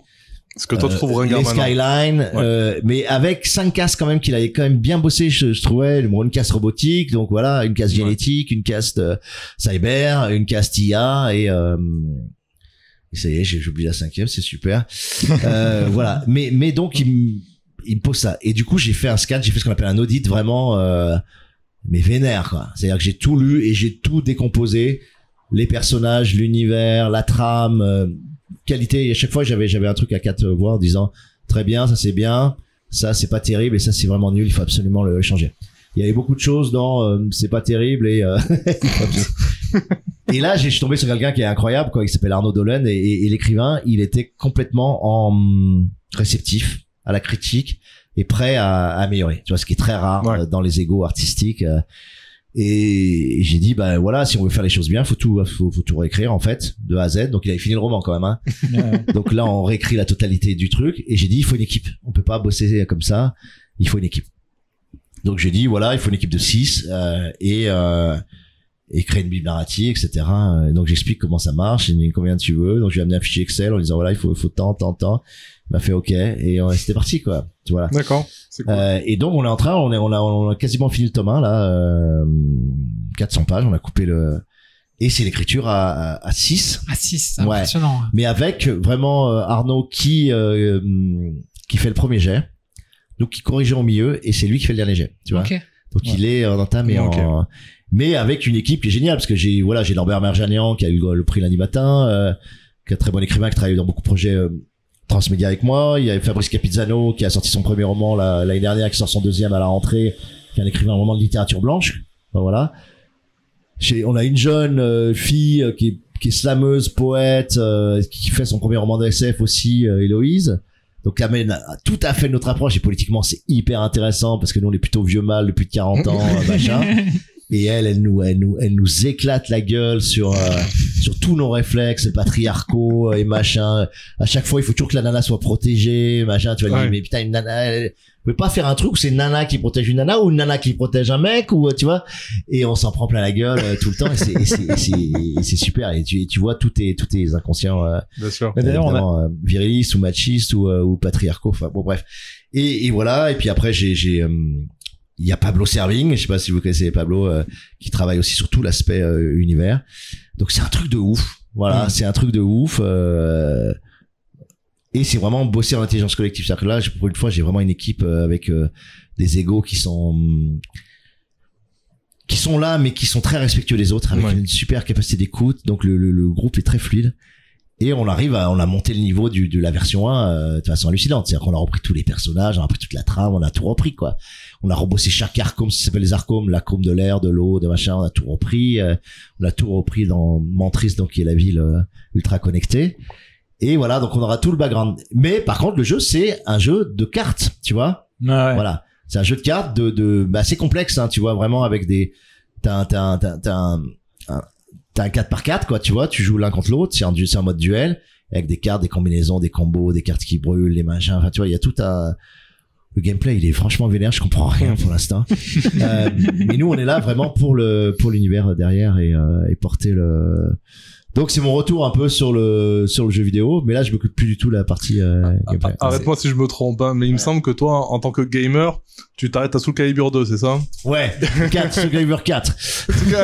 Tu t'es mis un peu à jour. Non, c'est marrant, j'ai beaucoup joué, comme beaucoup de gens, mais j'ai beaucoup joué, je pense, entre 20 et 25 ans, tu vois. Et après, honnêtement, alors, sur l'excuse de dire j'ai pas le temps, c'est débile, le temps tu le choisis, bien sûr. Oui. Donc je ne choisis pas d'utiliser mon temps pour jouer. Je préfère créer, donc je fais énormément de projets. Bonne excuse. Et j'ai pas mais il y a vraiment des moments où j'ai envie de me poser et de jouer, tu vois, et de me dire j'aimerais passer 6 mois juste à jouer, juste à me faire plaisir, juste. Bien sûr. Je pense que j'ai une vie un peu trop ascétique, honnêtement. C'est-à-dire que j'ai pas beaucoup de moments de détente. Les seuls moments de détente, c'est vraiment regarder les matchs de foot, quoi. Ouais. Et sous les yeux un peu effarés de ma copine qui j'essaie de lui expliquer l'intérêt aussi cognitif qu'il y a dans un match de foot, mais malgré tous mes efforts, des fois elle me dit mais qu'est-ce que tu fais encore devant un match de foot, et alors que j'ai aucune espèce de détente par ailleurs, enfin évidemment la rando machin, mais donc je joue pas. Heureusement ta cage, j'ai pas écrire. Je joue pas, et en plus j'ai une approche du coup assez intellectuelle du jeu, c'est au sens où j'ai une approche de faiseur de jeu, tu vois. Oui, bien sûr. J'ai une approche de concepteur de jeu. C'est un côté critique. Je peux te parler des courbes d'apprentissage, je peux te parler de la façon dont c'est construit, etc. Et c'est ça qui moi m'intéresse. Tu vois, c'est comme l'artisan qui habiterait pas dans la maison qu'il a fabriquée. Bien sûr. Ce qui l'intéresse, c'est de la fabriquer. Voilà. Donc moi je suis plus dans ce côté-là. Voilà, c'est pareil en série télé, je vois très très peu de séries télé parce que c'est extrêmement dévoreur de temps, mais j'ai bossé sur plusieurs séries télé et je sais comment c'est fait. Voilà, mais j'ai une approche vraiment d'artisan, c'est pareil et pareil en livre, en fait toute ma vie c'est ça, quoi. C'est-à-dire que j'ai un problème partout, c'est comme j'ai travaillé sur énormément de médias, je me retrouve à une soirée de gens, de scénaristes de séries télé qui parlent d'une infinité de séries télé qu'évidemment je n'ai jamais vues. Oui. Les plus récentes, les plus anciennes, il y a toute une culture énorme. Eux, ils ont toute la culture. Et moi, j'ai 1% de la culture nécessaire. Je joue en jeu vidéo, c'est exactement la même chose. Parce que j'ai pas joué quasiment depuis l'âge de 25 ans. Donc, j'ai 3 références. J'ai dû toucher à FIFA, Soul Calibur, des trucs, voilà. Et si j'avais fait, le seul truc que j'ai fait un peu sérieusement, c'était, oh, évidemment, ça va m'arrêter. Tu sais, c'est l'Indiana Jones, là, Uncharted. Uncharted. Voilà. J'avais joué à ça, mais bon. Parce que c'était de l'action-aventure et qu'il y avait des trucs scriptés. C'est très fun. Non, c'est très très fort. Et pareil, je vais faire une soirée d'écrivains de SF. Ils vont parler d'une infinité de bouquins qu'ils ont lus. Moi, je lis pas, tu vois. J'ai honte de le dire, mais Dune, j'ai jamais lu, tu vois. Ouais. J'ai pas lu Dune, alors que moi aussi, j'ai pas lu. Tu vois, j'ai jamais lu Seigneur des Anneaux, alors que je fais de la fantasy, tu vois. J'ai jamais lu Seigneur des Anneaux, tu vois. J'ai vu les films, mais jamais lu. C'est bien ce qu'on pense dans le podcast, du coup. Ouais. Mais, et tu te retrouves avec des gens qui, comme vous, ont une grosse culture populaire, enfin, j'appelle populaire au sens vraiment évidemment noble, hein, mais, une grosse culture, et j'ai fini par l'accepter. Voilà, ça y est, le seul truc où je suis à peu près sérieux, compétent et je peux discuter sérieusement, c'est Deleuze, Nietzsche, Bergson, enfin la philo. J'ai lu suffisamment sérieusement la philo si on parle de Deleuze, je suis ridicule nulle part. Même au milieu de Deleuziens, je suis solide, voilà. Mais c'est tout, tu vois, j'ai pas, et j'ai compensé ça par la créativité, voilà, par l'imaginaire, et des fois ça t'aide parce que, comme je te disais, le fait de tout savoir ce qui s'est fait, c'est très inhibant quand tu crées, voilà. Des fois t'as une idée, je te prends l'exemple de l'heure du contrevent, je dis voilà, une planète de vent avec un vent permanent. Si j'avais lu tout ce qui s'est fait, avec des planètes de vent, eh ben, je l'aurais jamais écrit, voilà, c'est, et j'ai su à un moment donné que Serge Brussolo avait fait un truc très fort là-dessus, j'adore Brussolo. Je l'ai pas lu, j'ai su qu'il y avait Le vent de nulle part de Ballard, j'ai jamais lu, enfin tu vois, et j'écartais bien largement le truc pour surtout pas les lire, quoi, tu vois. Et c'est vraiment un conseil que je donnerais à des gamins de 20 ans, 25 ans qui créent quelque chose, c'est à un moment donné fuck everything, quoi. Tu regardes pas, tu fais de la série télé, tu regardes pas ce qui s'est fait, quoi, tu vois, tu suis ta ligne et ça va forcément être personnel, singulier, parce que t'auras suivi ton truc plutôt que de te dire ah non merde ils l'ont déjà fait, je vais pas le faire, tu vois. Moi si je m'étais dit attends, planète de vent, ça a déjà été fait, je vais pas le faire, bah non, j'ai fait une planète de vent, mais c'est très singulier parce que j'ai juste suivi ma ligne, quoi. Voilà, c'est et du coup les gens se disent c'est, et il y a des cons qui aujourd'hui arrivent diraient je vais jamais faire un truc sur une planète de vent parce qu'il y a déjà la Horde, ce qui est débile, tu vois. Tu peux parfaitement faire un thème avec une planète de vent qui sera aussi génial que la Horde, mais absolument pas sur le même axe. Bien sûr. Tu vois, tu vas pas t'interdire d'utiliser le concept de vent parce qu'il y a eu un succès sur. Ce qui pourrait peut-être leur faire peur, c'est la comparaison. C'est peut-être ça qui pourrait évoquer. Mais enfin, tu vois, les comparaisons, tu peux toujours en faire. Enfin, l'histoire d'amour, il y en a 1 milliard, quoi. Oui, on la fait pas. Une grande histoire d'amour, ça reste une grande histoire d'amour. Puis voilà, tu vois. Et on la fait pas en tant que lecteur, hein, effectivement. Non. Voilà. Quand tu lis des space opéra ou des romans de fantasy, je pense que c'est le genre le plus autocopié au monde. Pour le coup, chaque univers de fantasy, même si c'est avec des orques, des elfes, enfin qui est basé sur l'univers du Seigneur des Anneaux, ça fonctionne toujours pareil. C'est pareil avec la magie, c'est pareil. Et pourtant, nous, ça nous est arrivé de nous dire parce qu'on avait. Il y avait une petite anecdote à propos de ça, ouais. C'est vrai. Ouais. C'est qu'on a un projet de jeu vidéo qui s'appelle Bon anniversaire Bernard. Et j'adore les trucs. Ça date vraiment un moment, ça date d'avant le podcast. Énorme. Déjà, le titre est énorme. Voilà. Et il se trouve que il y a un jeu qui est sorti l'an dernier qui s'appelle 12 Minutes, qui reprend exactement, mais à la lettre, le même concept. C'était ouf, mais ça, on l'a eu l'idée en 2017, un truc comme ça. Parce qu'on apprend le projet de jeu vidéo et c'est très proche de l'approche d'après notre rencontre. Ouais. C'est ça, c'était pas. Et j'avoue, ça nous a un petit peu démotivé quand même, malgré tout. Parce qu'on y a joué forcément à ce jeu. Ouais, c'est vrai, ça on y a joué. Ouais. Non mais après sur des concepts très précis, des fois tu voilà, c'est ça dépend de la largeur du concept. Des fois c'est un concept vraiment précis et si la personne en prend exactement le même, t'es là, tu fais bon. Ça pose cas de figure. Ouais, c'est chaud. Alors juste. Le pire c'est quand c'est repris que c'est vraiment nul.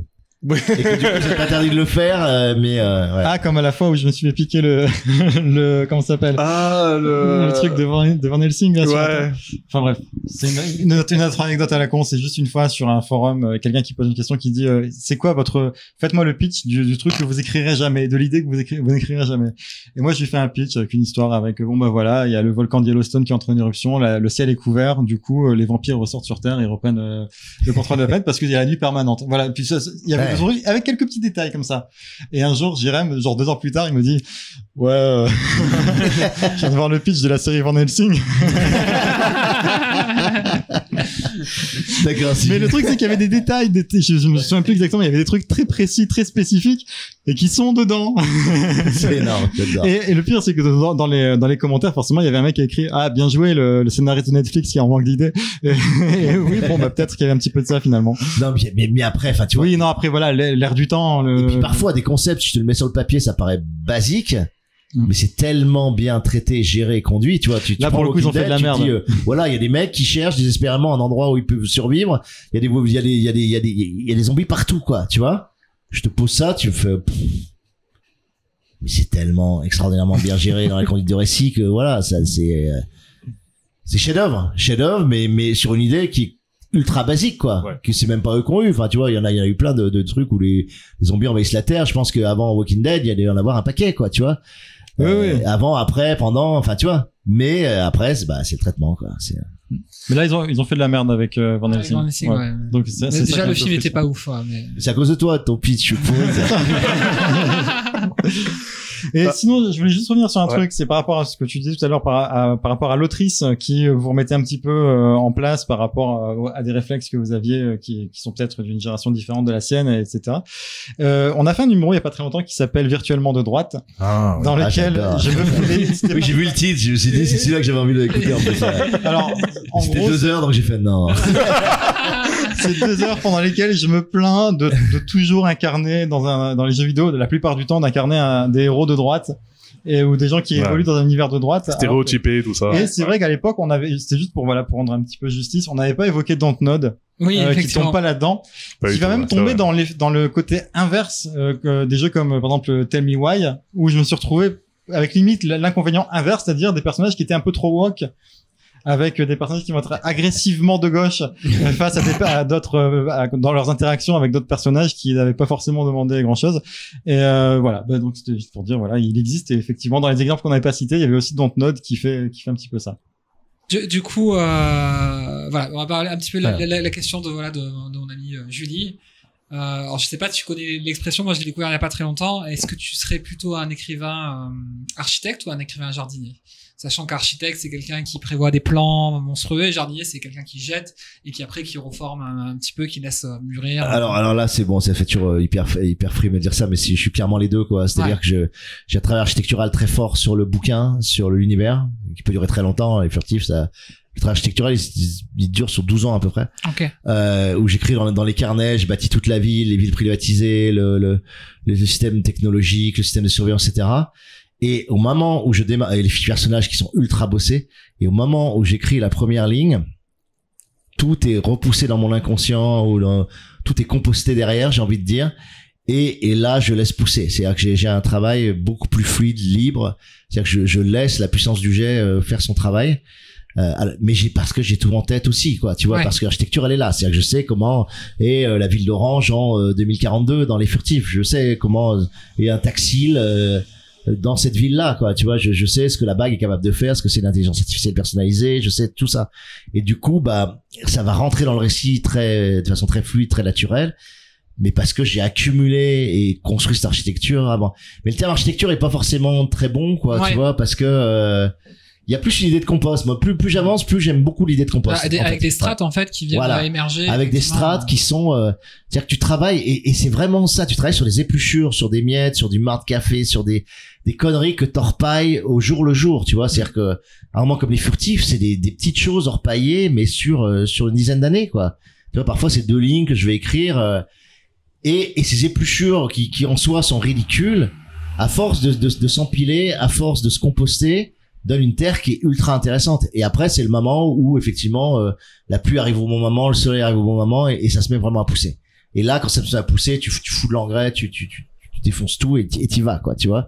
Mais il y a un travail de composteur, qui est très important. Ouais. Donc un composteur jardinier. Ouais, un composteur, plus un composteur. Ouais. Un composteur, c'est bien, c'est une nouvelle classe. Ouais. Alors j'ai une question qui m'était posée en direct par SMS de la part de la part pourquoi, de Camille. Alors attention, c'est la grosse question. De la part de Camille? Ouais. D'accord. À quand une série sur la Horde du Contrevent réalisée par... C'est très précis. Ouais, c'est pas si débile parce que Attention, le scoop. Normalement, j'ai rien le droit de dire de tout ça parce que c'est un milieu qui est alors le milieu du cinéma comme le milieu du jeu vidéo sont des milieux qui ont une culture militaire, tu vois, qui ont une culture du cachet. Voilà, tu es censé. Moi, j'ai pas du tout cette culture, donc généralement, je raconte tout sur n'importe quel média, etc. Mais je peux simplement vous dire qu'on l'a contacté, voilà. D'accord. On a eu une réponse, qu'on a, qu'on a eu un vrai échange avec lui. Sur pas seulement sur la Horde. Voilà. Super. Finalement, c'est une bonne question. Et effectivement, en tout cas dans la stratégie de ça, je peux le dire. Je travaille avec une productrice qui s'appelle Engame Panahi, qui est une extraordinaire productrice, qui est franco-iranienne et qui a une boîte qui s'appelle Cellular Dreams, où elle est ce qu'on appelle, le terme est assez rigolo quand tu connais pas l'industrie. On l'appelle vendeuse à l'international. C'est l'impression qu'elle vend dans un grand magasin, etc. En réalité, c'est ceux qui sont capables de porter les films, et notamment les films indépendants et les gros films indépendants, dans tous les pays du monde. Tu peux les vendre en Inde, en Chine, aux États-Unis, etc. Donc c'est une capacité absolument décisive et ça demande un goût. Et elle, je vais donc confier les droits, voilà, en tout cas des furtifs et de la Horde. Et la stratégie, c'est d'aller chercher un réalisateur. Voilà. Donc on l'a contacté, une sorte de shortlist un peu, dont vous êtes parti. Tu te rends compte que au moment où on va lâcher ce podcast dans la nature, il va y avoir des milliers d'orgasmes en France. Ouais, mais Je après, pense pas qu'il y en aura tant, mais. après, c'est comme tout, tout est extrêmement complexe parce que évidemment, c'est des gens qui sont ultra sollicités, bien sûr.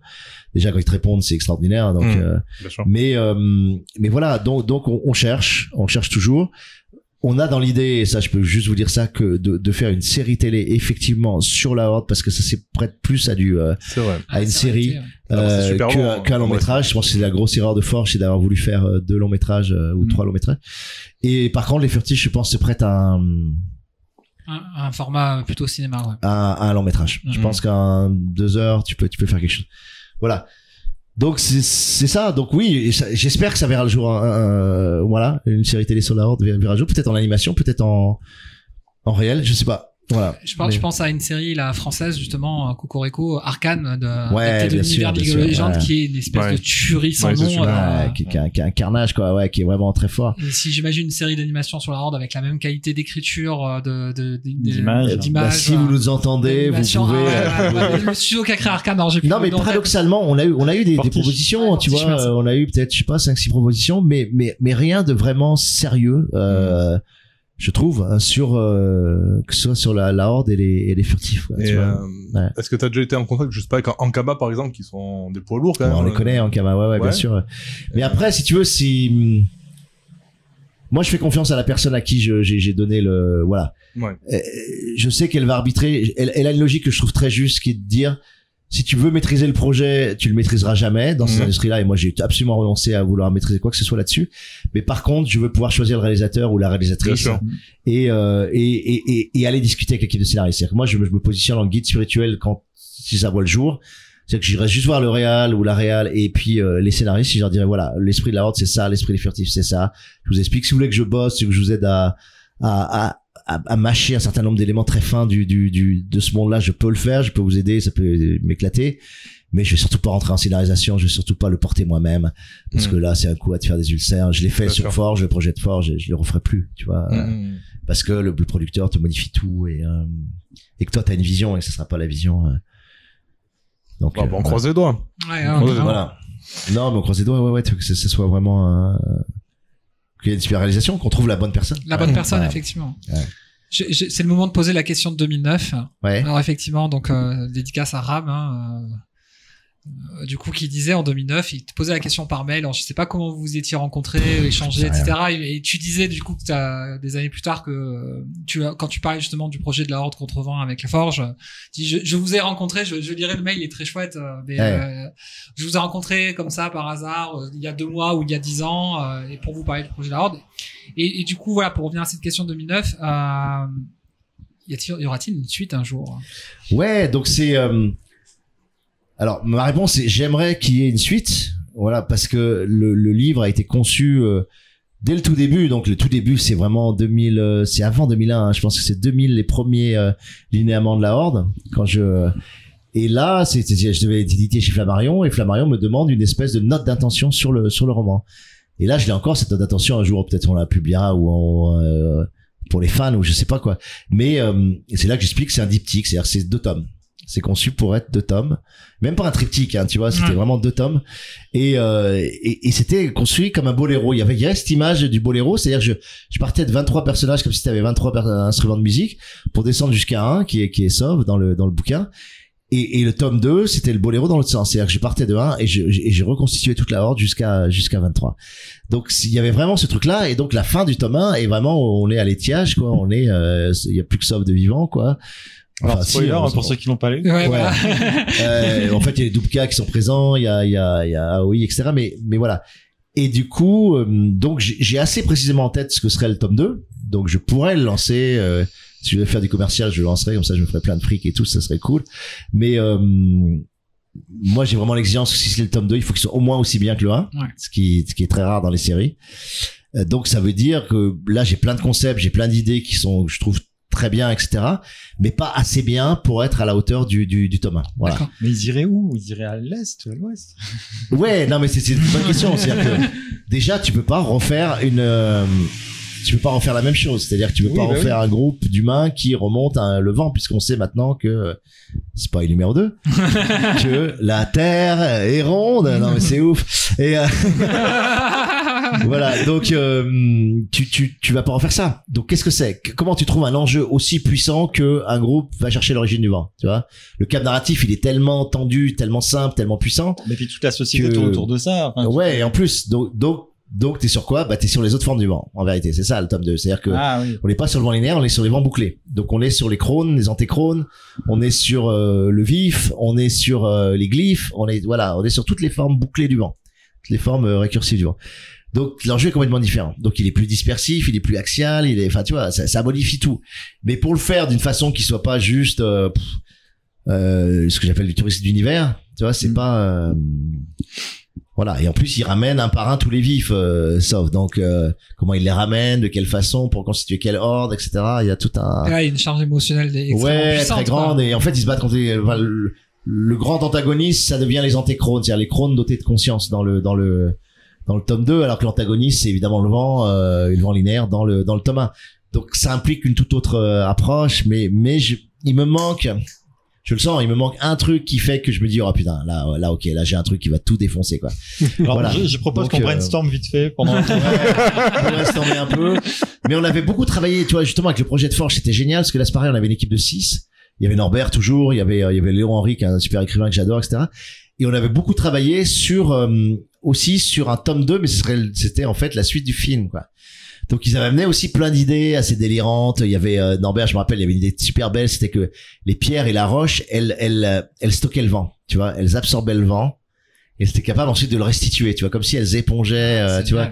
Et c'était hyper beau, donc il y avait une espèce de compacité vibratoire dans les pierres liées au vent et enfin, tu vois, il y avait plein d'idées aussi qui étaient géniales et bon voilà. Donc on verra. Et puis il y a surtout le fils de Caracol, Orochi et Sov, Barouf là, cette espèce de boule de vent.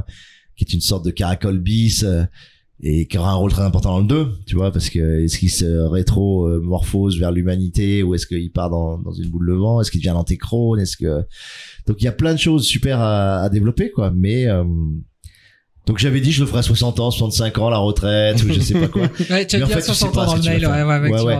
Tu sais pas, mais c'est parce que je savais que j'allais faire le furtif, je sais aussi que je voudrais faire un 4e roman qui soit encore une grosse création d'univers. Je pense qu'après j'en aurais fini peut-être avec l'envie de faire des gros univers et j'aurais peut-être envie de faire là justement en finesse et avec beaucoup plus de maturité la Horde, plus de maturité, j'ai envie de dire psychologique, émotionnelle, la Horde, plus de sagesse peut-être, tu vois, mais c'est pas sûr du tout parce que c'est pour faire un tome 2 qui soit bâtard, et rien de pire que, tu vois, il y a rien de pire que les séries où le tome 1 est génial et tu vois, Matrix, moi j'ai jamais réussi à dépasser le 2, ouais, effectivement. Ouais, non mais même à avaler qu'ils aient fait un 2 et un 3 aussi pauvre par rapport au 1 qui est quand même un sacré putain de chef-d'œuvre, quoi. Voilà, donc mais voilà, la grâce c'est qu'il a pas tout le temps, mais c'est l'immense risque, bien sûr. Hein. Pour faire écho un peu à tout ce que tu as fait ailleurs, c'est une recherche sur le son, la musicalité, sur les jeux avec la langue, enfin et ça, en fait, c'est très déroutant et en même temps très gratifiant pour le lecteur. C'est ça qui est. Donc, comment c'est venu en fait je dirais pas c'est une question de style parce que c'est plus que ça, parce que ça touche à la matière même des personnages. Je pense que tu vois, si on creusait profondément le truc, je pense que c'est lié à une notion de liberté intérieure dans un art. Voilà, tu choisis un art. Tu vois, on l'a vu. Tu prends la peinture, l'histoire de la peinture sur le XXe siècle, début du XXIe, tu vas avoir un nombre de tentatives incalculables pour essayer de sortir du cadre. Tu vois. Donc ils incisent le cadre, ils mettent des épaisseurs absolument monstrueuses, ils mettent des cadres mouvants. Donc t'es sur une norme qui est voilà le rectangle, le pain, et tu vas essayer de trouver une infinité de façons de déjouer cette norme mais pourquoi? Parce que tu cherches une liberté, que t'es un créateur et que tu cherches la liberté la plus ample possible. Et le livre c'est pareil pour moi, c'est-à-dire que si je faisais un roman classique de fantasy ou de SF. Bon, bah, ok, j'utilise un langage connu de tous, je fais un vocabulaire mainstream, ça peut être bien écrit, mais globalement, c'est... Et moi, je me sentirais prisonnier, enfin, tu vois, j'ai l'impression que je suis dans quelque chose de relativement normatif et que ma liberté s'exprime pas. Donc, la grande raison, des jeux de mots, des néologismes, des recherches syntaxiques, des recherches narratives, de la polyphonie, de tout ça, c'est que c'est une liberté. Voilà, c'est une liberté. Alors qui est pas gratuite évidemment, tu vois, je suis pas libre pour être libre ou pour dire regardez, je fais un truc qui est rigolo, qui est juste anormal et c'est génial et c'est cool. Non, ça va servir évidemment le récit, ça va servir les valeurs, ça va servir les thèmes du bouquin, mais c'est surtout, je pense, au départ vraiment une envie de liberté, tout bêtement, quoi. Et je suis toujours très surpris que dans beaucoup d'art, les gens s'autorisent pas finalement à exploiter leur liberté dans l'art qu'ils choisissent, tu vois, que ce soit musicalement, que ce soit dans la danse, que ce soit voilà, tu retrouves des choses relativement classiques, codées. Et en particulier en fantasy, moi je suis très critique souvent sur la fantasy parce que les rares trucs que je lis, je trouve que c'est que ça respecte enfin je veux dire de voir que le Seigneur des Anneaux a été indéfiniment repris, tu vois, qu'on a éternellement les gobelins, les trolls, les dragons, etc. Moi là sur justement le roman qu'on fait là dans Cross the Edges, je me dis mais arrêtez avec les dragons quoi, j'en peux plus des dragons quoi. Foutez-moi la paix, inventez-moi une autre, tu vois, une autre espèce, un autre, je veux dire, il y a une infinité d'espèces inventables qui volent, si vous voulez, mais arrêtez avec les dragons, quoi. J'en ai plein le cul des dragons, moi, tu vois. Je ne supporte plus les dragons, les trolls, les gobelins et machin, mais sortez-les, les nains, sortez-les-moi. Enfin, tu vois, c'est tellement, et je comprends pas que les gens expriment pas leur liberté là-dessus. Ils ont besoin d'utiliser les codes donc ça, c'est une des grandes raisons, voilà. Et après, moi, je crois que fondamentalement, quand tu choisis un art, tu dois essayer d'aller au bout de ton art. C'est-à-dire, tu dois essayer d'aller au bout de ce que ton art peut.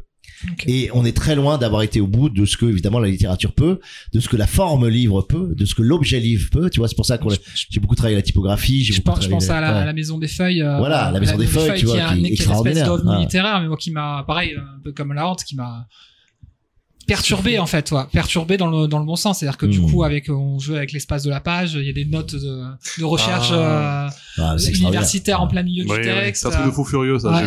Et pareil, ça c'est un truc que je rêve bizarrement à être adapté en série parce que du coup il y a vraiment ce potentiel d'exploration des profondeurs. Ça joue avec la typographie pour faire des dessins et tout. Voilà. Non, mais ils font tout, ils essaient de tout explorer. Ouais. Tu vois. Et là il y a un petit côté virtuosité, tu vois, dans le mais malgré tout, je crois qu'il sert le récit. Moi, je l'ai pas lu, ça, mais ça tu vois, sert j'ai le récit. Que ça sert quand même le récit de cette pièce cachée et machin. Et voilà, c'est génial. Mais combien d'expériences comme ça pour des millions de bouquins qui sont les mêmes. Enfin, tu vois, où t'as le rectangle, tu justifies à droite, tu justifies à gauche, tu vois. Et t'es là, tu fais, tu vois, là, je reviens d'un truc à la Sorbonne sur la typographie. J'étais avec Esther Zah, qui est marseillaise alors maintenant et qui a fait la typographie des Furtifs. Et les gens, ils sont fous, tu vois, les rencontres de Lure qui sont sur la typographie. Quand ils nous ont accueillis, on était les superstars du secteur, quoi, tu vois. Parce que plus aucun écrivain ne tente des choses d'un point de vue typographique, quoi. Tu vois. Ils avaient enfin des écrivains vivants, réels, qui continuent à écrire, et une typographe réelle qui a 25 ans, qui travaille sur des...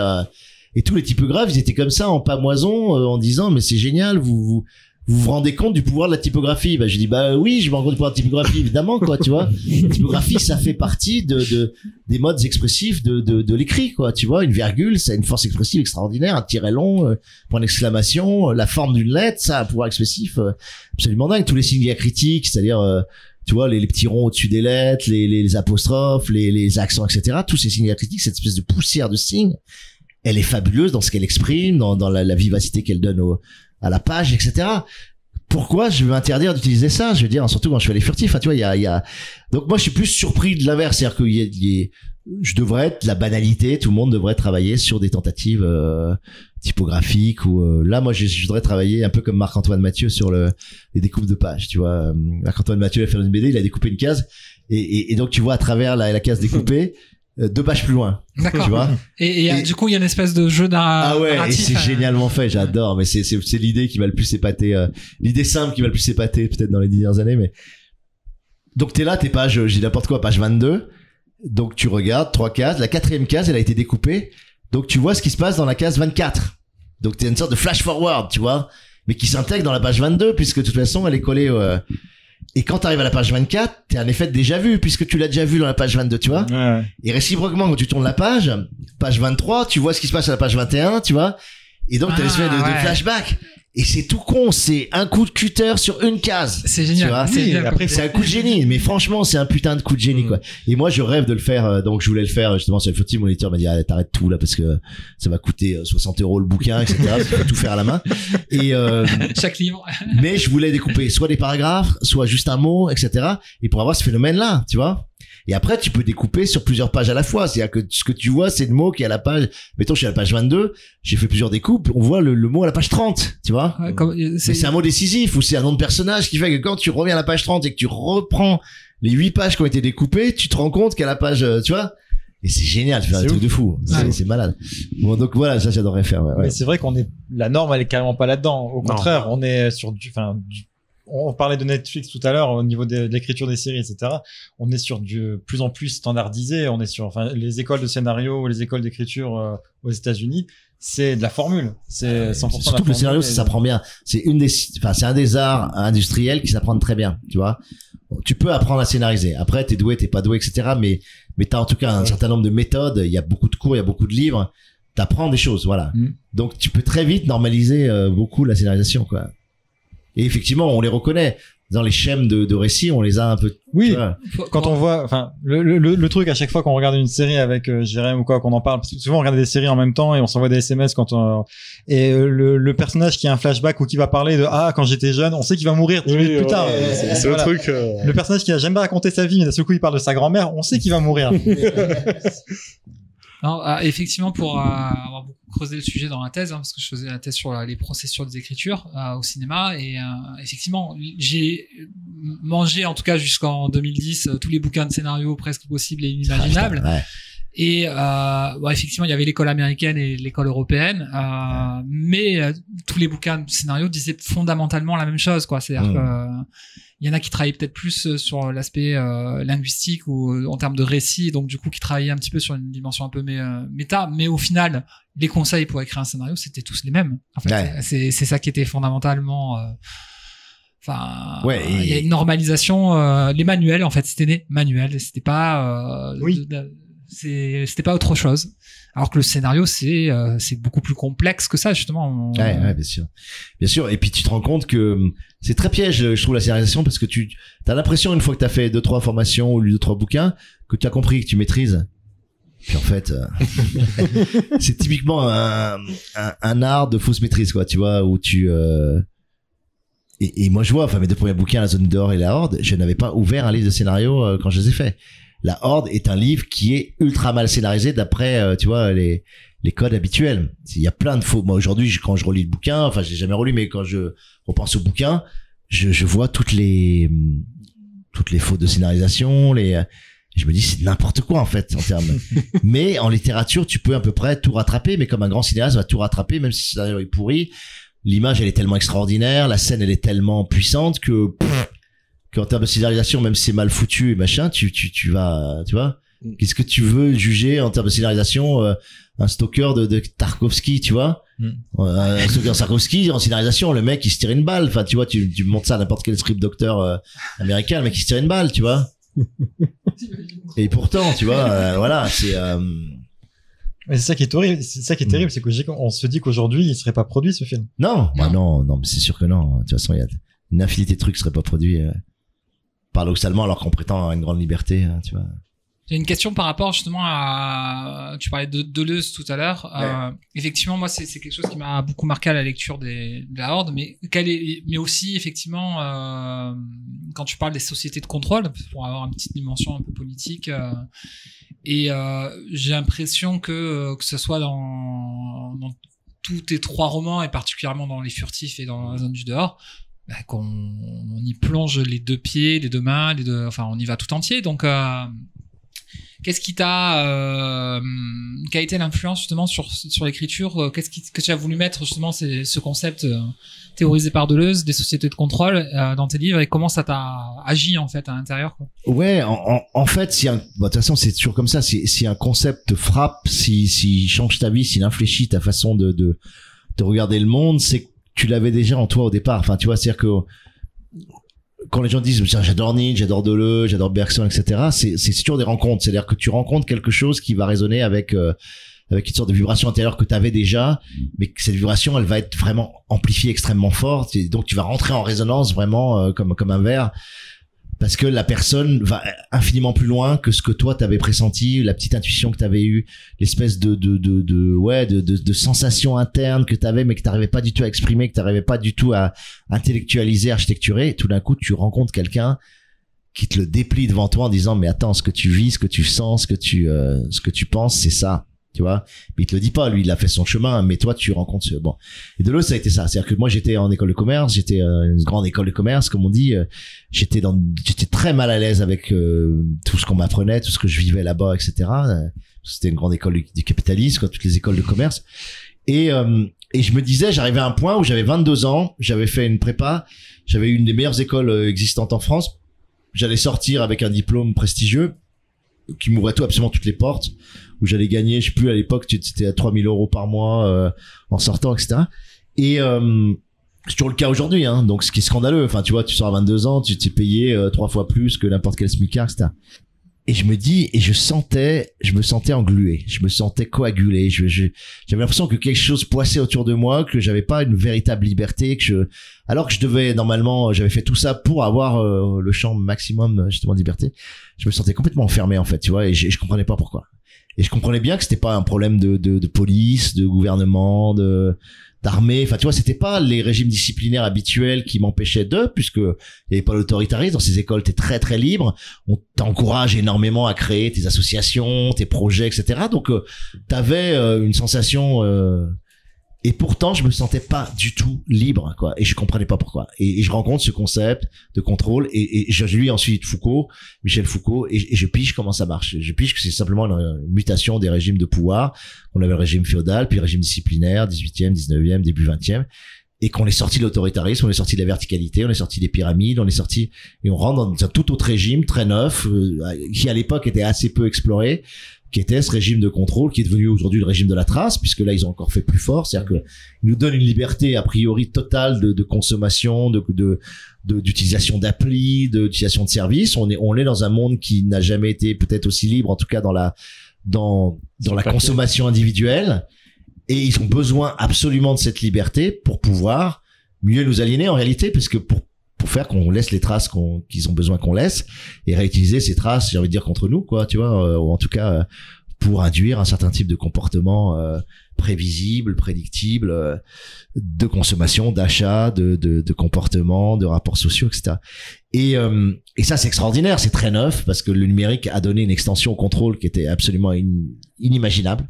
C'est-à-dire que quand Deleuze écrit le post-scriptum des sociétés de contrôle, qui est un texte profondément visionnaire, parce que l'internet n'est pas encore arrivé, les réseaux sont pas encore arrivés, le smartphone n'est pas encore arrivé, donc on est en 92, et 95 c'est l'arrivée de l'internet grand public et du téléphone portable, qui va devenir l'outil absolument optimisant de moi ce que j'appelle l'auto-addiction, en fait, de la servitude volontaire et de l'auto-addiction au numérique, dans lequel on est quasiment tous intégralement pris aujourd'hui, voilà, et avec notre consentement plein et entier, et avec le sentiment parfait d'être aliéné, mais de rien pouvoir faire contre cette aliénation, parce qu'on l'exerce nous-mêmes sur nous-mêmes, tu vois. Il y a des boucles auto-addictives, d'auto-asservissement qui sont prodigieuses, et ça, voilà, Deleuze l'intuite vraiment en 92, voilà. Donc effectivement, j'en fais le cœur de la zone du dehors, mon premier livre.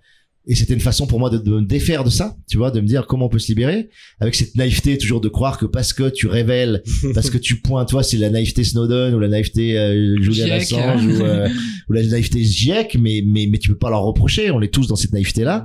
Et c'est marrant, j'ai entendu un mec me dire un truc génial là-dessus il y a tout récemment.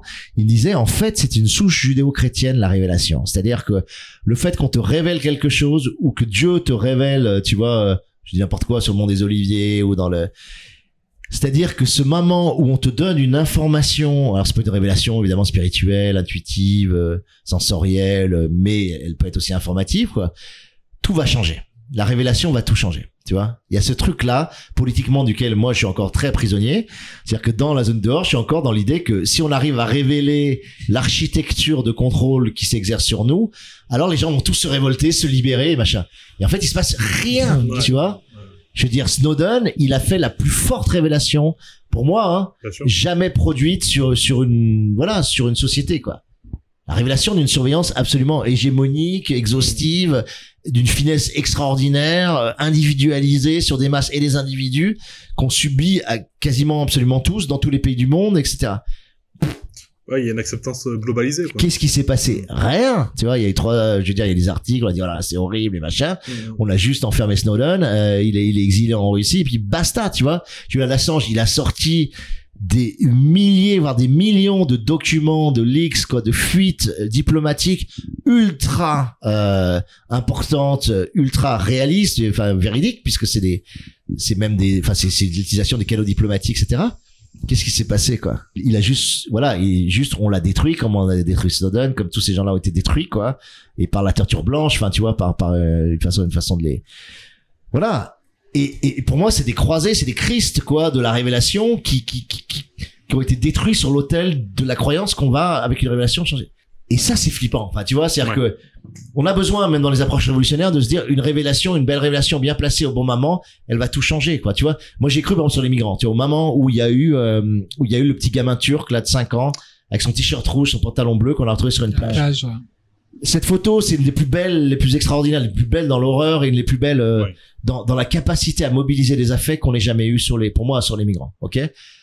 Il y a une réaction de Merkel. Il faut pas dire que ça a été complètement nul l'impact de ça, parce qu'Angela Merkel, c'est là qu'elle a accepté aussi derrière d'accueillir un million de migrants, etc. Mais aussi parce que les Allemands n'ont aucune fécondité et donc ils avaient besoin de remonter. Ils perdaient des habitants, etc. Bon, donc c'est pas complètement évidemment, mais quand même, et la souche chrétienne de Merkel, même si j'aime pas du tout Merkel, a permis quelque chose. Mais c'est tout. Tu vois? Ah, elle a quand même beaucoup été partagée sur Facebook, cette photo. Ouais, mais comme tu dis, tu vois. Et ça produit une émotion sur l'instant. Cette émotion, elle est consommée sur l'instant. On va pendant 3 jours filer des ronds à SOS Méditerranée, et puis voilà. Enfin, tu vois, c'est parce qu'une émotion va chasser l'autre, et que de toute façon, dans l'économie de l'attention dans laquelle on est aujourd'hui, cette économie de l'attention, elle, c'est des vagues successives qui effacent systématiquement tout ce qui peut être gravé sur la plage, tout ce qui peut.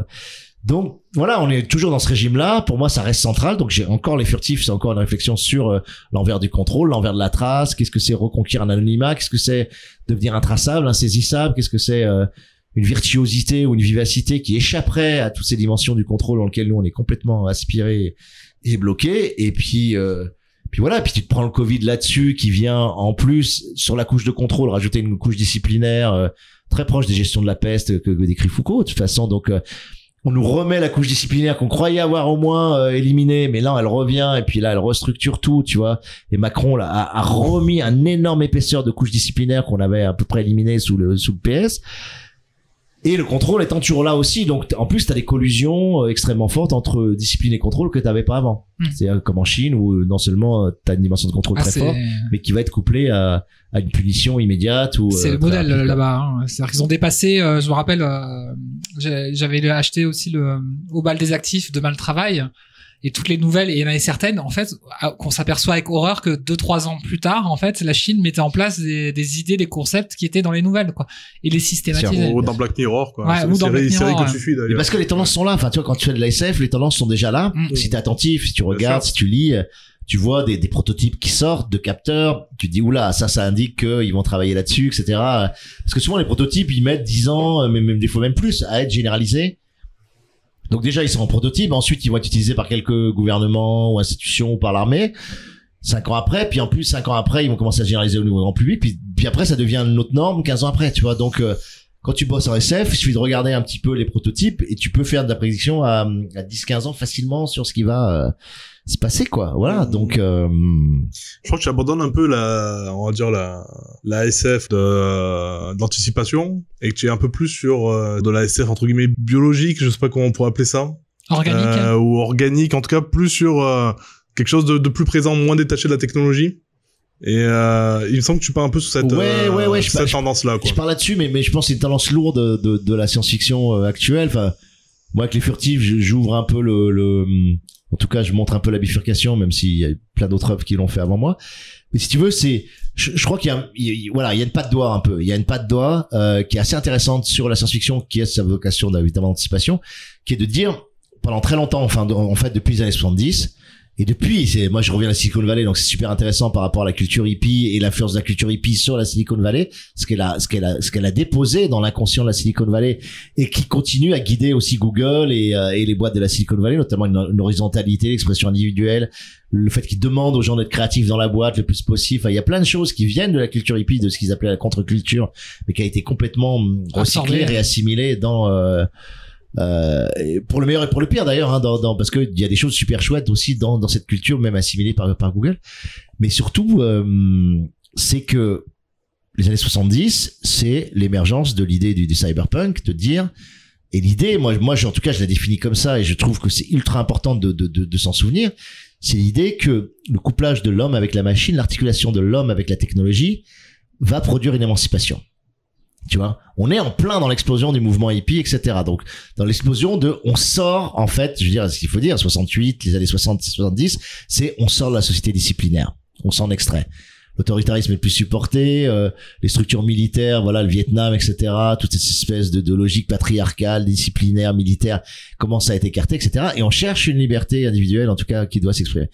Et le cyberpunk arrive parce que c'est les hasards de l'histoire. C'est-à-dire que la technologie s'est tellement développée déjà à ce moment-là que les gens couplent les deux et disent, putain, mais c'est extraordinaire. On va se libérer par la technologie. Voilà. Alors, il y a les drogues, il y a les machins, mais même les drogues, c'est déjà de la biotech, c'est déjà, tu vois, des drogues de synthèse et tout.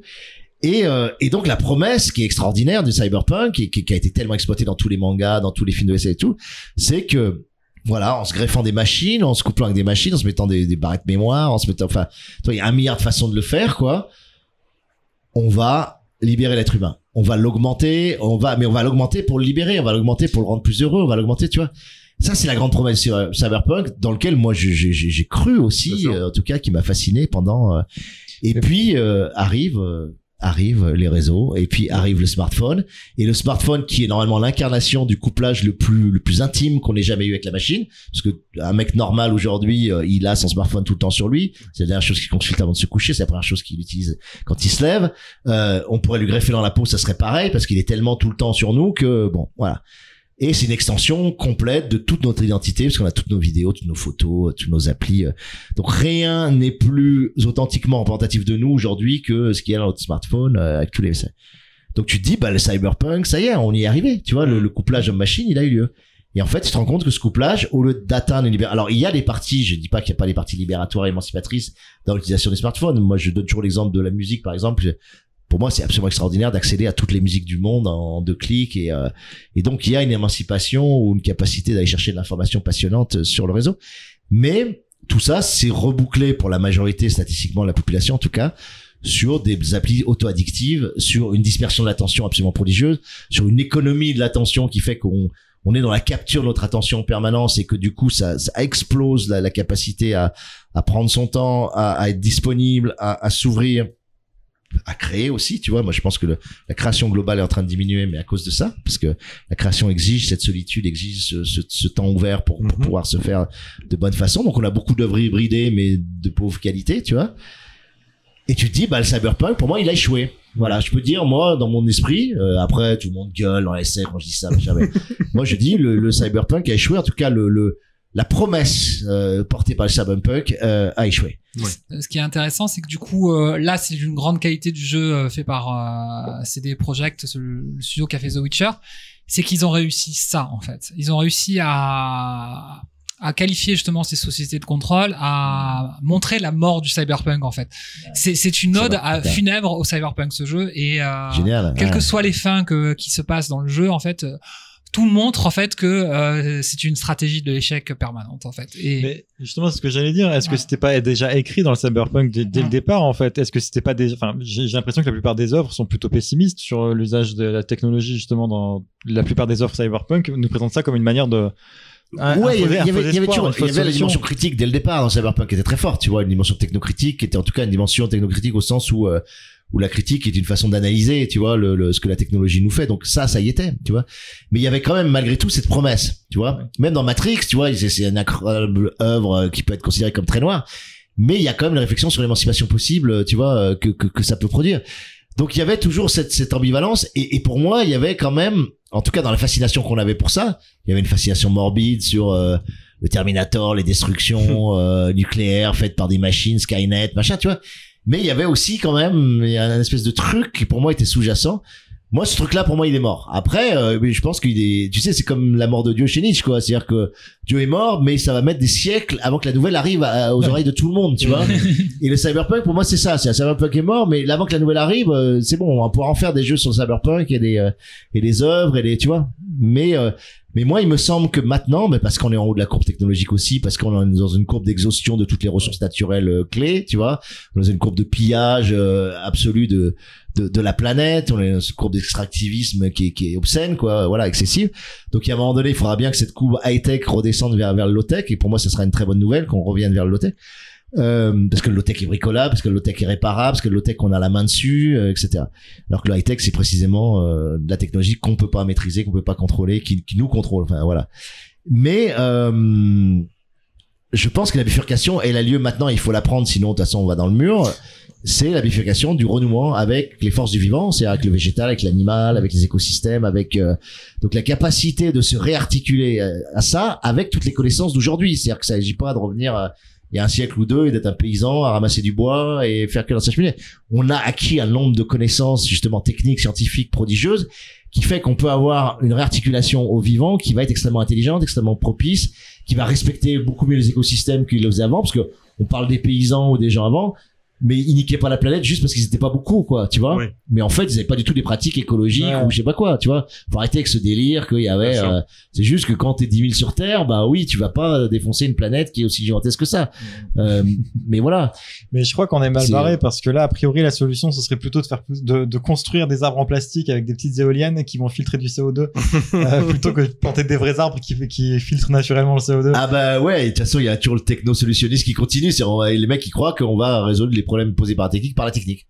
Et pourquoi pas, il y a une partie qui peut être résolue par la technique elle-même. Ça peut aider un peu. Mais ça peut pas être que ça, enfin tu vois, sinon c'est infini. C'est plus une approche syncrétique, c'est-à-dire effectivement je lisais un dossier sur le Demain tous paysans dans le magazine Ouzbek Erika et il montrait en fait que les solutions proposées effectivement étaient loin de revenir aux techniques ancestrales, mais de s'en inspirer avec les outils d'aujourd'hui pour pouvoir avoir un meilleur contrôle des rendements et en même temps privilégier effectivement tisser des réseaux déjà pour renourrir la terre, pour utiliser moins d'eau, travailler sur des logiques de permaculture en fait, et tout ça en coûtant beaucoup moins d'argent, en travaillant beaucoup moins d'œuvres avec beaucoup moins de monde. C'est ça qui est intéressant. C'est ça on dit pas assez, tu vois, le piège du terme retour à la bougie par exemple, et c'est super piège parce que ça laisse croire que tout est resté figé et que ce qu'on propose dans justement, tu dis tous paysans, ou de dire nous par exemple sur la ZEST là qu'on est en train de créer, la zone d'expérimentation, on fait du maraîchage à 1300, mais je veux dire, on peut faire du maraîchage à 1300 parce qu'on a un ensemble de connaissances qui ont été empilées, accumulées, compostées par je sais pas combien de chercheurs, de scientifiques, de paysans, d'agriculteurs, qui fait qu'aujourd'hui, on va pouvoir effectivement cultiver dans des zones qui étaient a priori incultivables, tu vois. Donc, on bénéficie en réalité d'une science de très haut niveau pour être des paysans chez nous. Enfin, tu vois, en tout cas, pour aller alimenter une trentaine de personnes, 40 personnes sur un lieu qui normalement est pas propice du tout, tu vois. Et ça c'est intéressant. Sinon on revient comme au 1900, je crois que c'était 90% de la population, 90% étaient paysannes, quoi. Ouais. Tu vois, d'abord parce qu'ils voulaient se nourrir, puis basta. Enfin, tu vois, bien après sûr. Le reste, on n'avait pas regardé des séries télé ou écouté de la musique, hein, tu vois, c'était fallait bouffer puis point barre. Donc tu faisais ta maison, tu bouffais. Donc en tout cas voilà, sur Cyberpunk il y a ce truc là. Donc moi je dis, et les furtifs sont là-dedans, c'est dire, ben non, la vraie promesse aujourd'hui, en tout cas la promesse que j'ai envie de porter, c'est de dire, si on se réarticule à nos dimensions, enfin, en fait, à l'ensemble des animaux dont on est pourtant constitué, puisqu'on est le produit de ces lignées-là, au monde végétal, aux écosystèmes, à la nature de façon globale, mais une nature où on comprend qu'on habite dans l'habitat des autres espèces, etc. Alors il va se passer quelque chose, tu vois, qui va être puissant en termes de parce que le problème c'est toujours, on pourra en parler, mais le problème c'est la dynamique de désir. Moi je pense que si le capitalisme a gagné en tout cas toutes ces dernières années, c'est que ils ont gagné sur le terrain du désir, voilà, et du désir individuel. C'est-à-dire qu'ils ont ils ont individualisé les désirs et ensuite sur ces désirs individuels ils ont fourni les supports de consommation pour les satisfaire. Et aujourd'hui même quelqu'un qui a pas beaucoup de ronds, etc., il va toujours pouvoir gratter une PlayStation, il va toujours pouvoir gratter une connexion internet, et puis il peut regarder des vidéos de merde de YouTube toute la journée et tu vois être et satisfaire ses désirs même basiques sur ces systèmes vidéo, etc. Donc tu te dis tant que t'arrives pas à proposer en face, si tu veux, un système social, écologique, etc., qui ait la même qualité de désir ou qui ait des qualités de désir supérieures, qui donne plus envie que de se poser devant sa play et de jouer, tu vois, ben il se passera rien, quoi, en vrai, tu vois. Ouais. Voilà, il se passera rien. Et ça, c'est plus difficile à battre qu'on le croit. D'abord parce que la qualité des jeux qu'on a aujourd'hui, elle est juste hallucinante. Moi, j'ai commencé sur Pong, comme beaucoup des gens de ma génération. Et Pong, je trouvais ça extraordinaire, tu vois. Pong, déjà, j'étais scotché à la télé à jouer à Pong, tu vois. Donc, t'imagines avec les jeux qu'on a aujourd'hui, la qualité de rendu photoréaliste absolument prodigieuse, la qualité des courbes d'apprentissage, la qualité addictive des jeux, etc. Qu'est-ce que tu veux dire à un gamin qui est pas très bien dans sa peau, qui a un relationnel difficile, de sortir et puis d'aller dans une zeste, faire du maraîchage, faire des ateliers de formation, délirer, aller militer contre les méga-bassines, enfin... Ouais. Ça marche pas, quoi, tu vois, ça ne marche pas, quoi. Et de toute façon, la militance dans laquelle moi j'appartiens, on représente 3-4% de la population. Et c'est normal, parce que comment rendre désirable un truc comme ça? C'est désirable pour moi, mais comment je le rends désirable pour quelqu'un qui... Donc il y a une grosse réflexion. Et moi, c'est marrant, c'est avec mes filles, justement, tu vois, que des fois, t'as eu le truc, c'est quand même, t'as ce truc complètement dingue avec les gamins. Dès qu'ils voient des animaux, il y a un truc dingue qui se passe, quoi, tu vois. Et après, ça se perd, tu vois. Mais, tu vois, tu les amènes dans des zoos, etc. Et pourtant, les animaux sont en cage, tu vois, c'est vraiment pas les bonnes conditions, c'est pas la faune dans l'état naturel et tout. C'est hallucinant pour eux, tu vois. Et tu les amènes dans une forêt, ou tu lui fais baigner dans une rivière pendant une après-midi. Il se passe un truc de fou qui fait qu'il lâche tous les portables, tous les jeux vidéo, etc. Et qu'il s'éclate plus que, et tu te dis, donc c'est encore possible, tu vois. Bien sûr. Et il y a un truc fondamental lié au fait qu'on est des mammifères.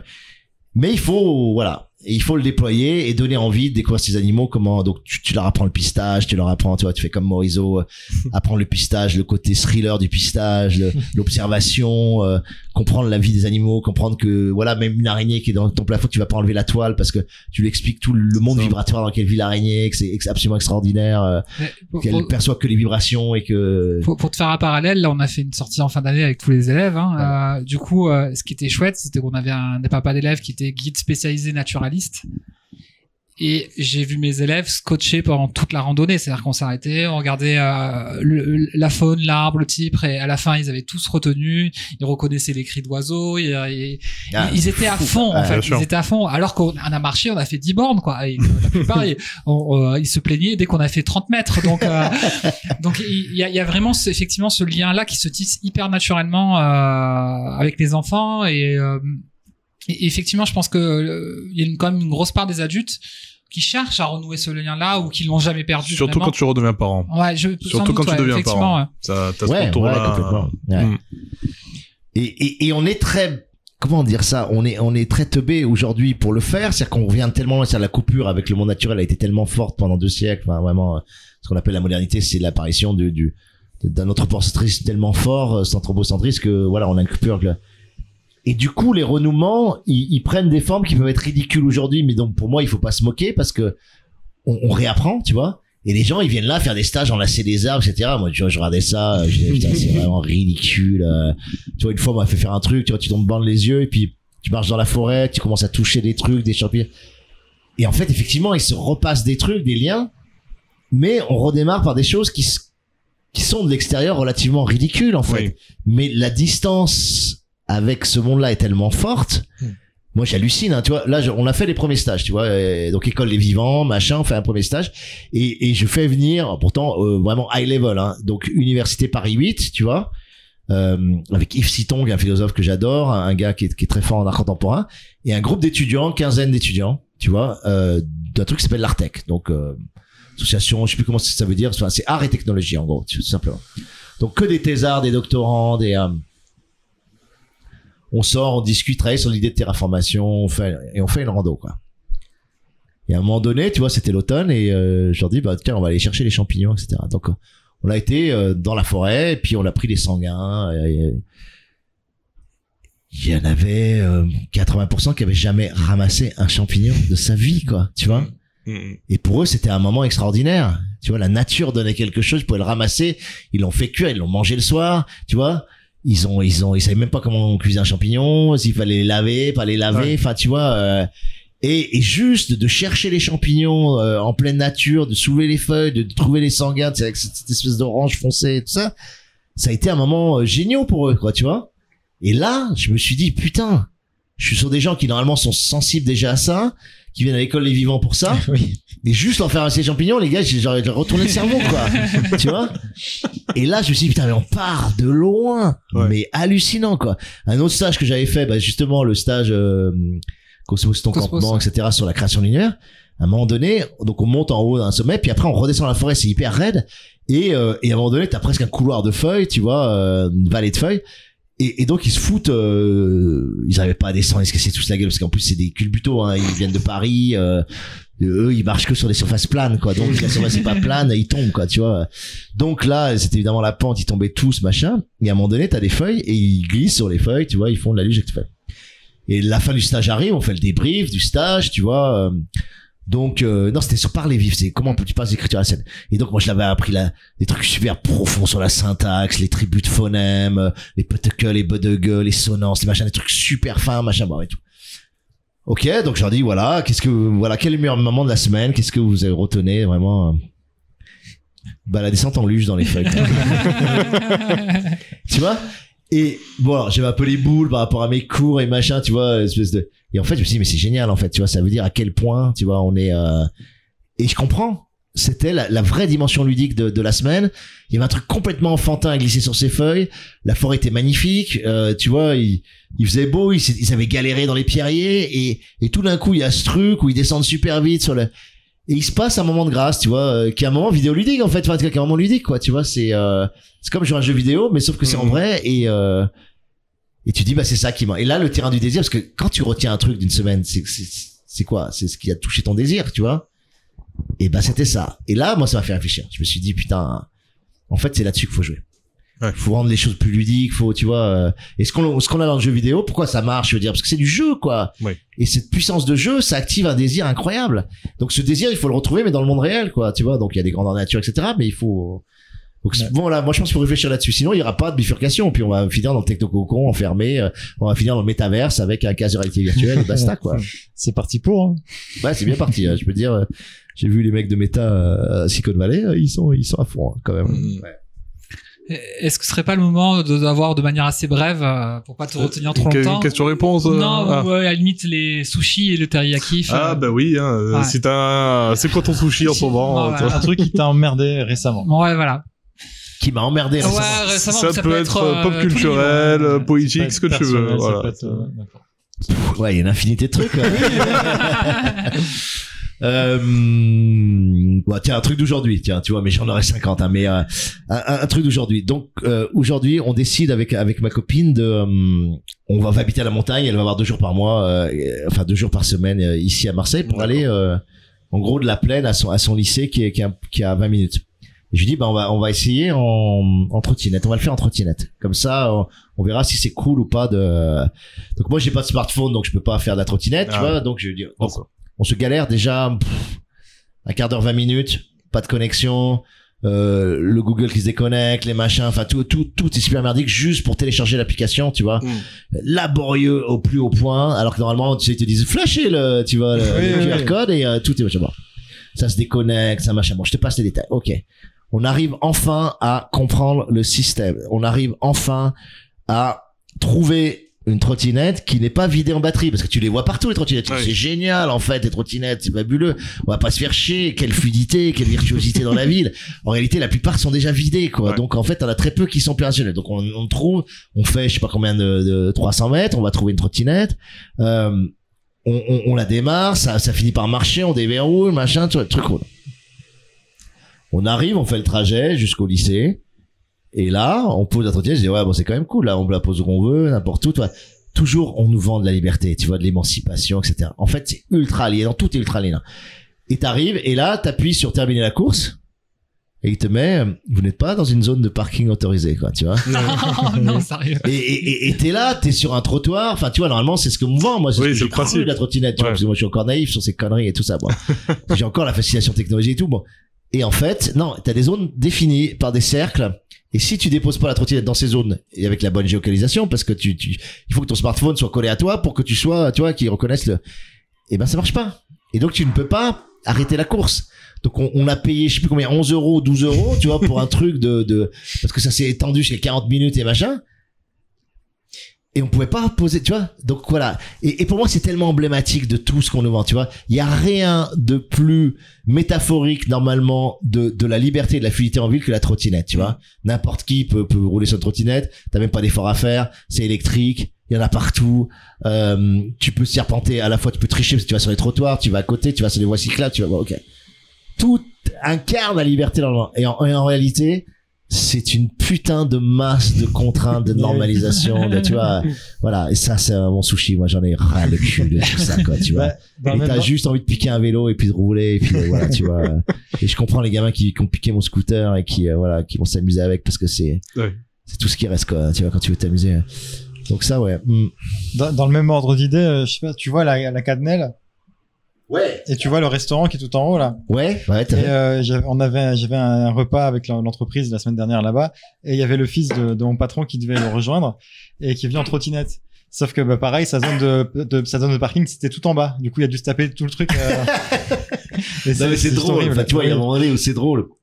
C'est drôle notre naïveté. C'est drôle à quel point on est encore dans cette sphère de la communication soumis à un rêve de liberté, tu vois. C'est rien de plus chiant que la ville. Enfin, honnêtement, t'as des feux rouges tout le temps, t'es en bagnole, tu t'arrêtes tout le temps, en vélo, t'es tout le temps coupé, t'as les coupures urbaines à chaque endroit. Donc tu te balades pas. Et la trottinette, c'est le seul truc qui te donne l'impression que, tu te faufiles, c'est cool. Moi, je les vois, les gens en trottinette, debout, j'ai l'impression que c'est trop bien, quoi. Puis bon, c'est bon, j'ai essayé aujourd'hui. Non, mais voilà, moi qui voulais vraiment jamais essayer de ma vie, voilà, ça, là tu viens de me convaincre.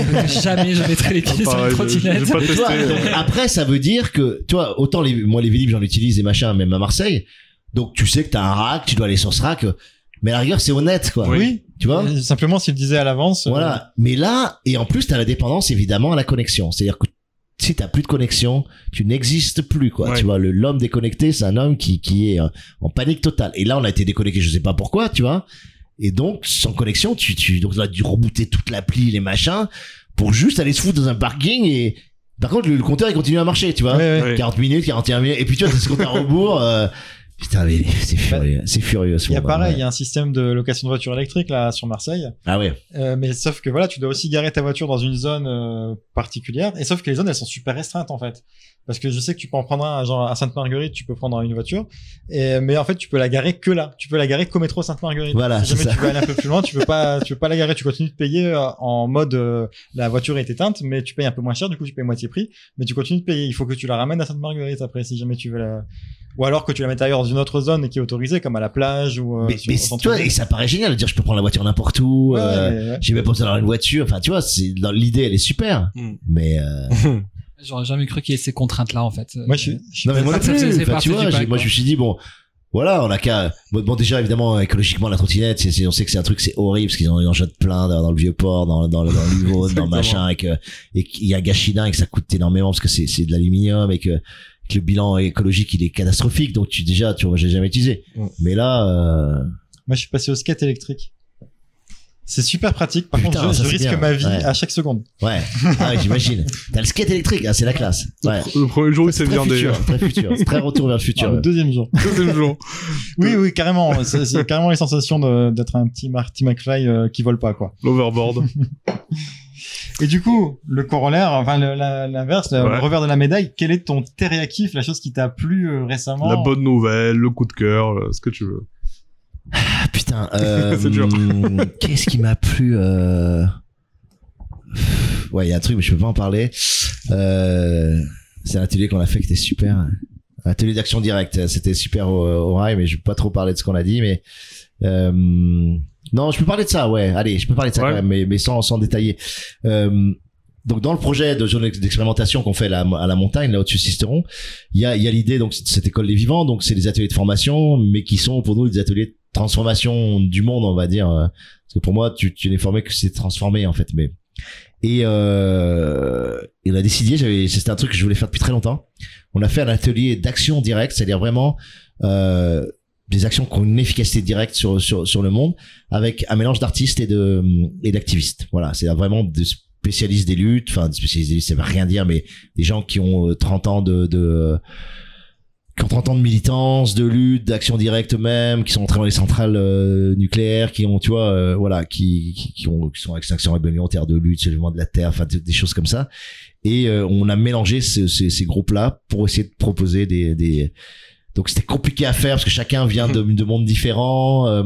Les artistes étaient plutôt primo-militants un peu, tu vois, avaient pas forcément beaucoup d'expérience, et les gens qui avaient beaucoup d'expérience me disaient tout de suite non mais ça c'est pas faisable, enfin tu vois, alors que le but c'était justement de mélanger, de croiser les deux. Mais c'était super intéressant. Voilà, c'était super intéressant, ça donnait beaucoup de pêche. Et c'est de se dire, bah ouais, il y a des types d'actions en militance au-delà de la manif et de l'occupation qui peuvent être super riches à mettre en. Donc ça, voilà, pour moi, ça fait partie des choses que je trouve super utiles et à déployer. Voilà, il faut mieux le faire. Enfin, c'est encore le bordel, mais je pense c'est vraiment une bonne piste. C'est vraiment quelque chose d'intéressant à mettre en place. Donc ça, c'était vraiment mon truc chouette du moment. Mais il y en a plein d'autres. Hein. Il y a plein de choses qui me.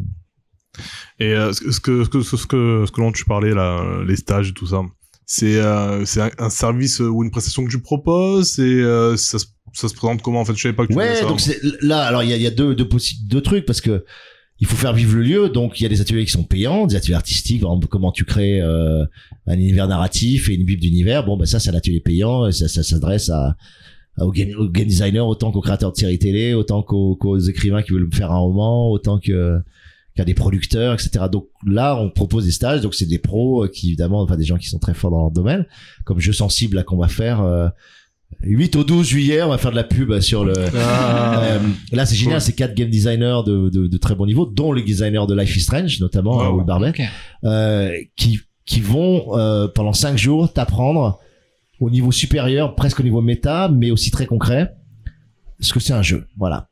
Qu'est-ce que ça veut dire créer un jeu, que ce soit un jeu vidéo, un jeu virtuel, qu'est-ce que c'est que le jeu de boules, parce qu'on a un jeu de boules, un boulodrome, qu'est-ce que c'est que jouer au ping-pong, tu vois, et de faire comprendre les mécaniques de jeu, ce que c'est une mécanique de jeu, comment on peut la développer. Là, je sais qu'ils vont faire un truc sur les boules, et je trouve ça génial, parce que la pétanque, il y a rien de plus basique, tu vois.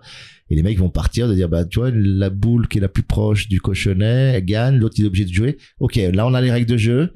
Maintenant, on va essayer d'inventer ça. On va essayer de complètement dynamiter la pétanque et en faire un autre jeu, tu vois. Donc, ça s'appelle Jeux Sensibles. Et le principe aussi, c'est de travailler sur les jeux qui ont une dimension politique, les jeux qui ont une dimension écologique, environnementale, etc. Les jeux qui sont plutôt coopératifs que compétitifs. Voilà, toute une réflexion aussi sur les valeurs que porte. Donc, t'as 5 jours, et là, tu peux venir en famille. En plus, tu peux venir.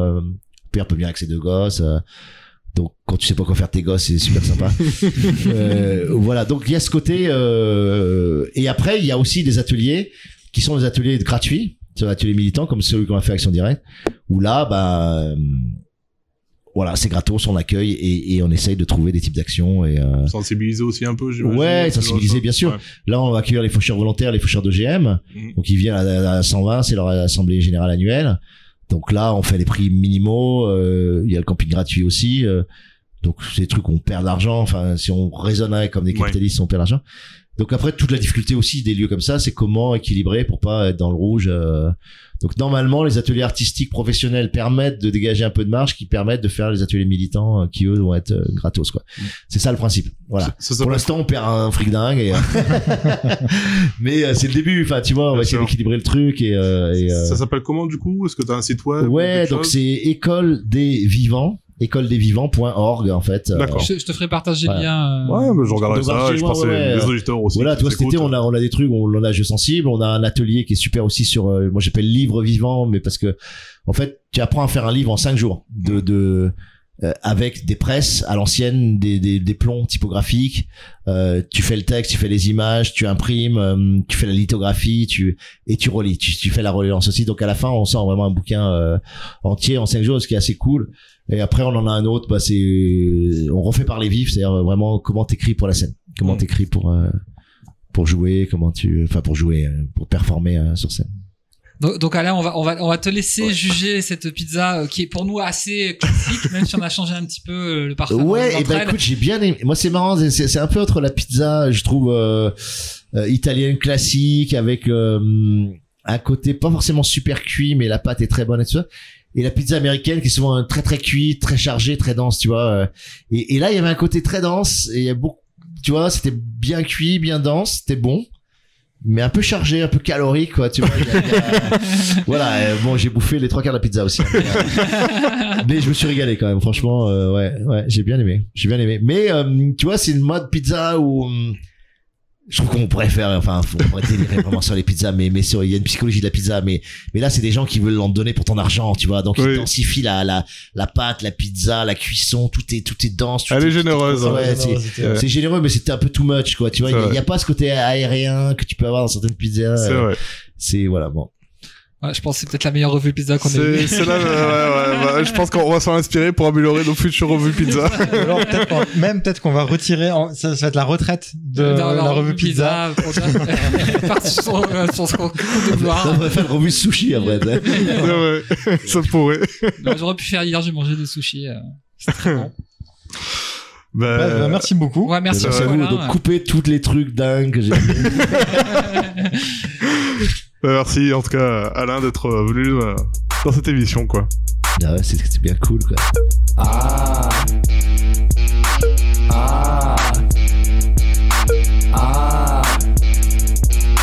Sex やりたいな気持ちいいな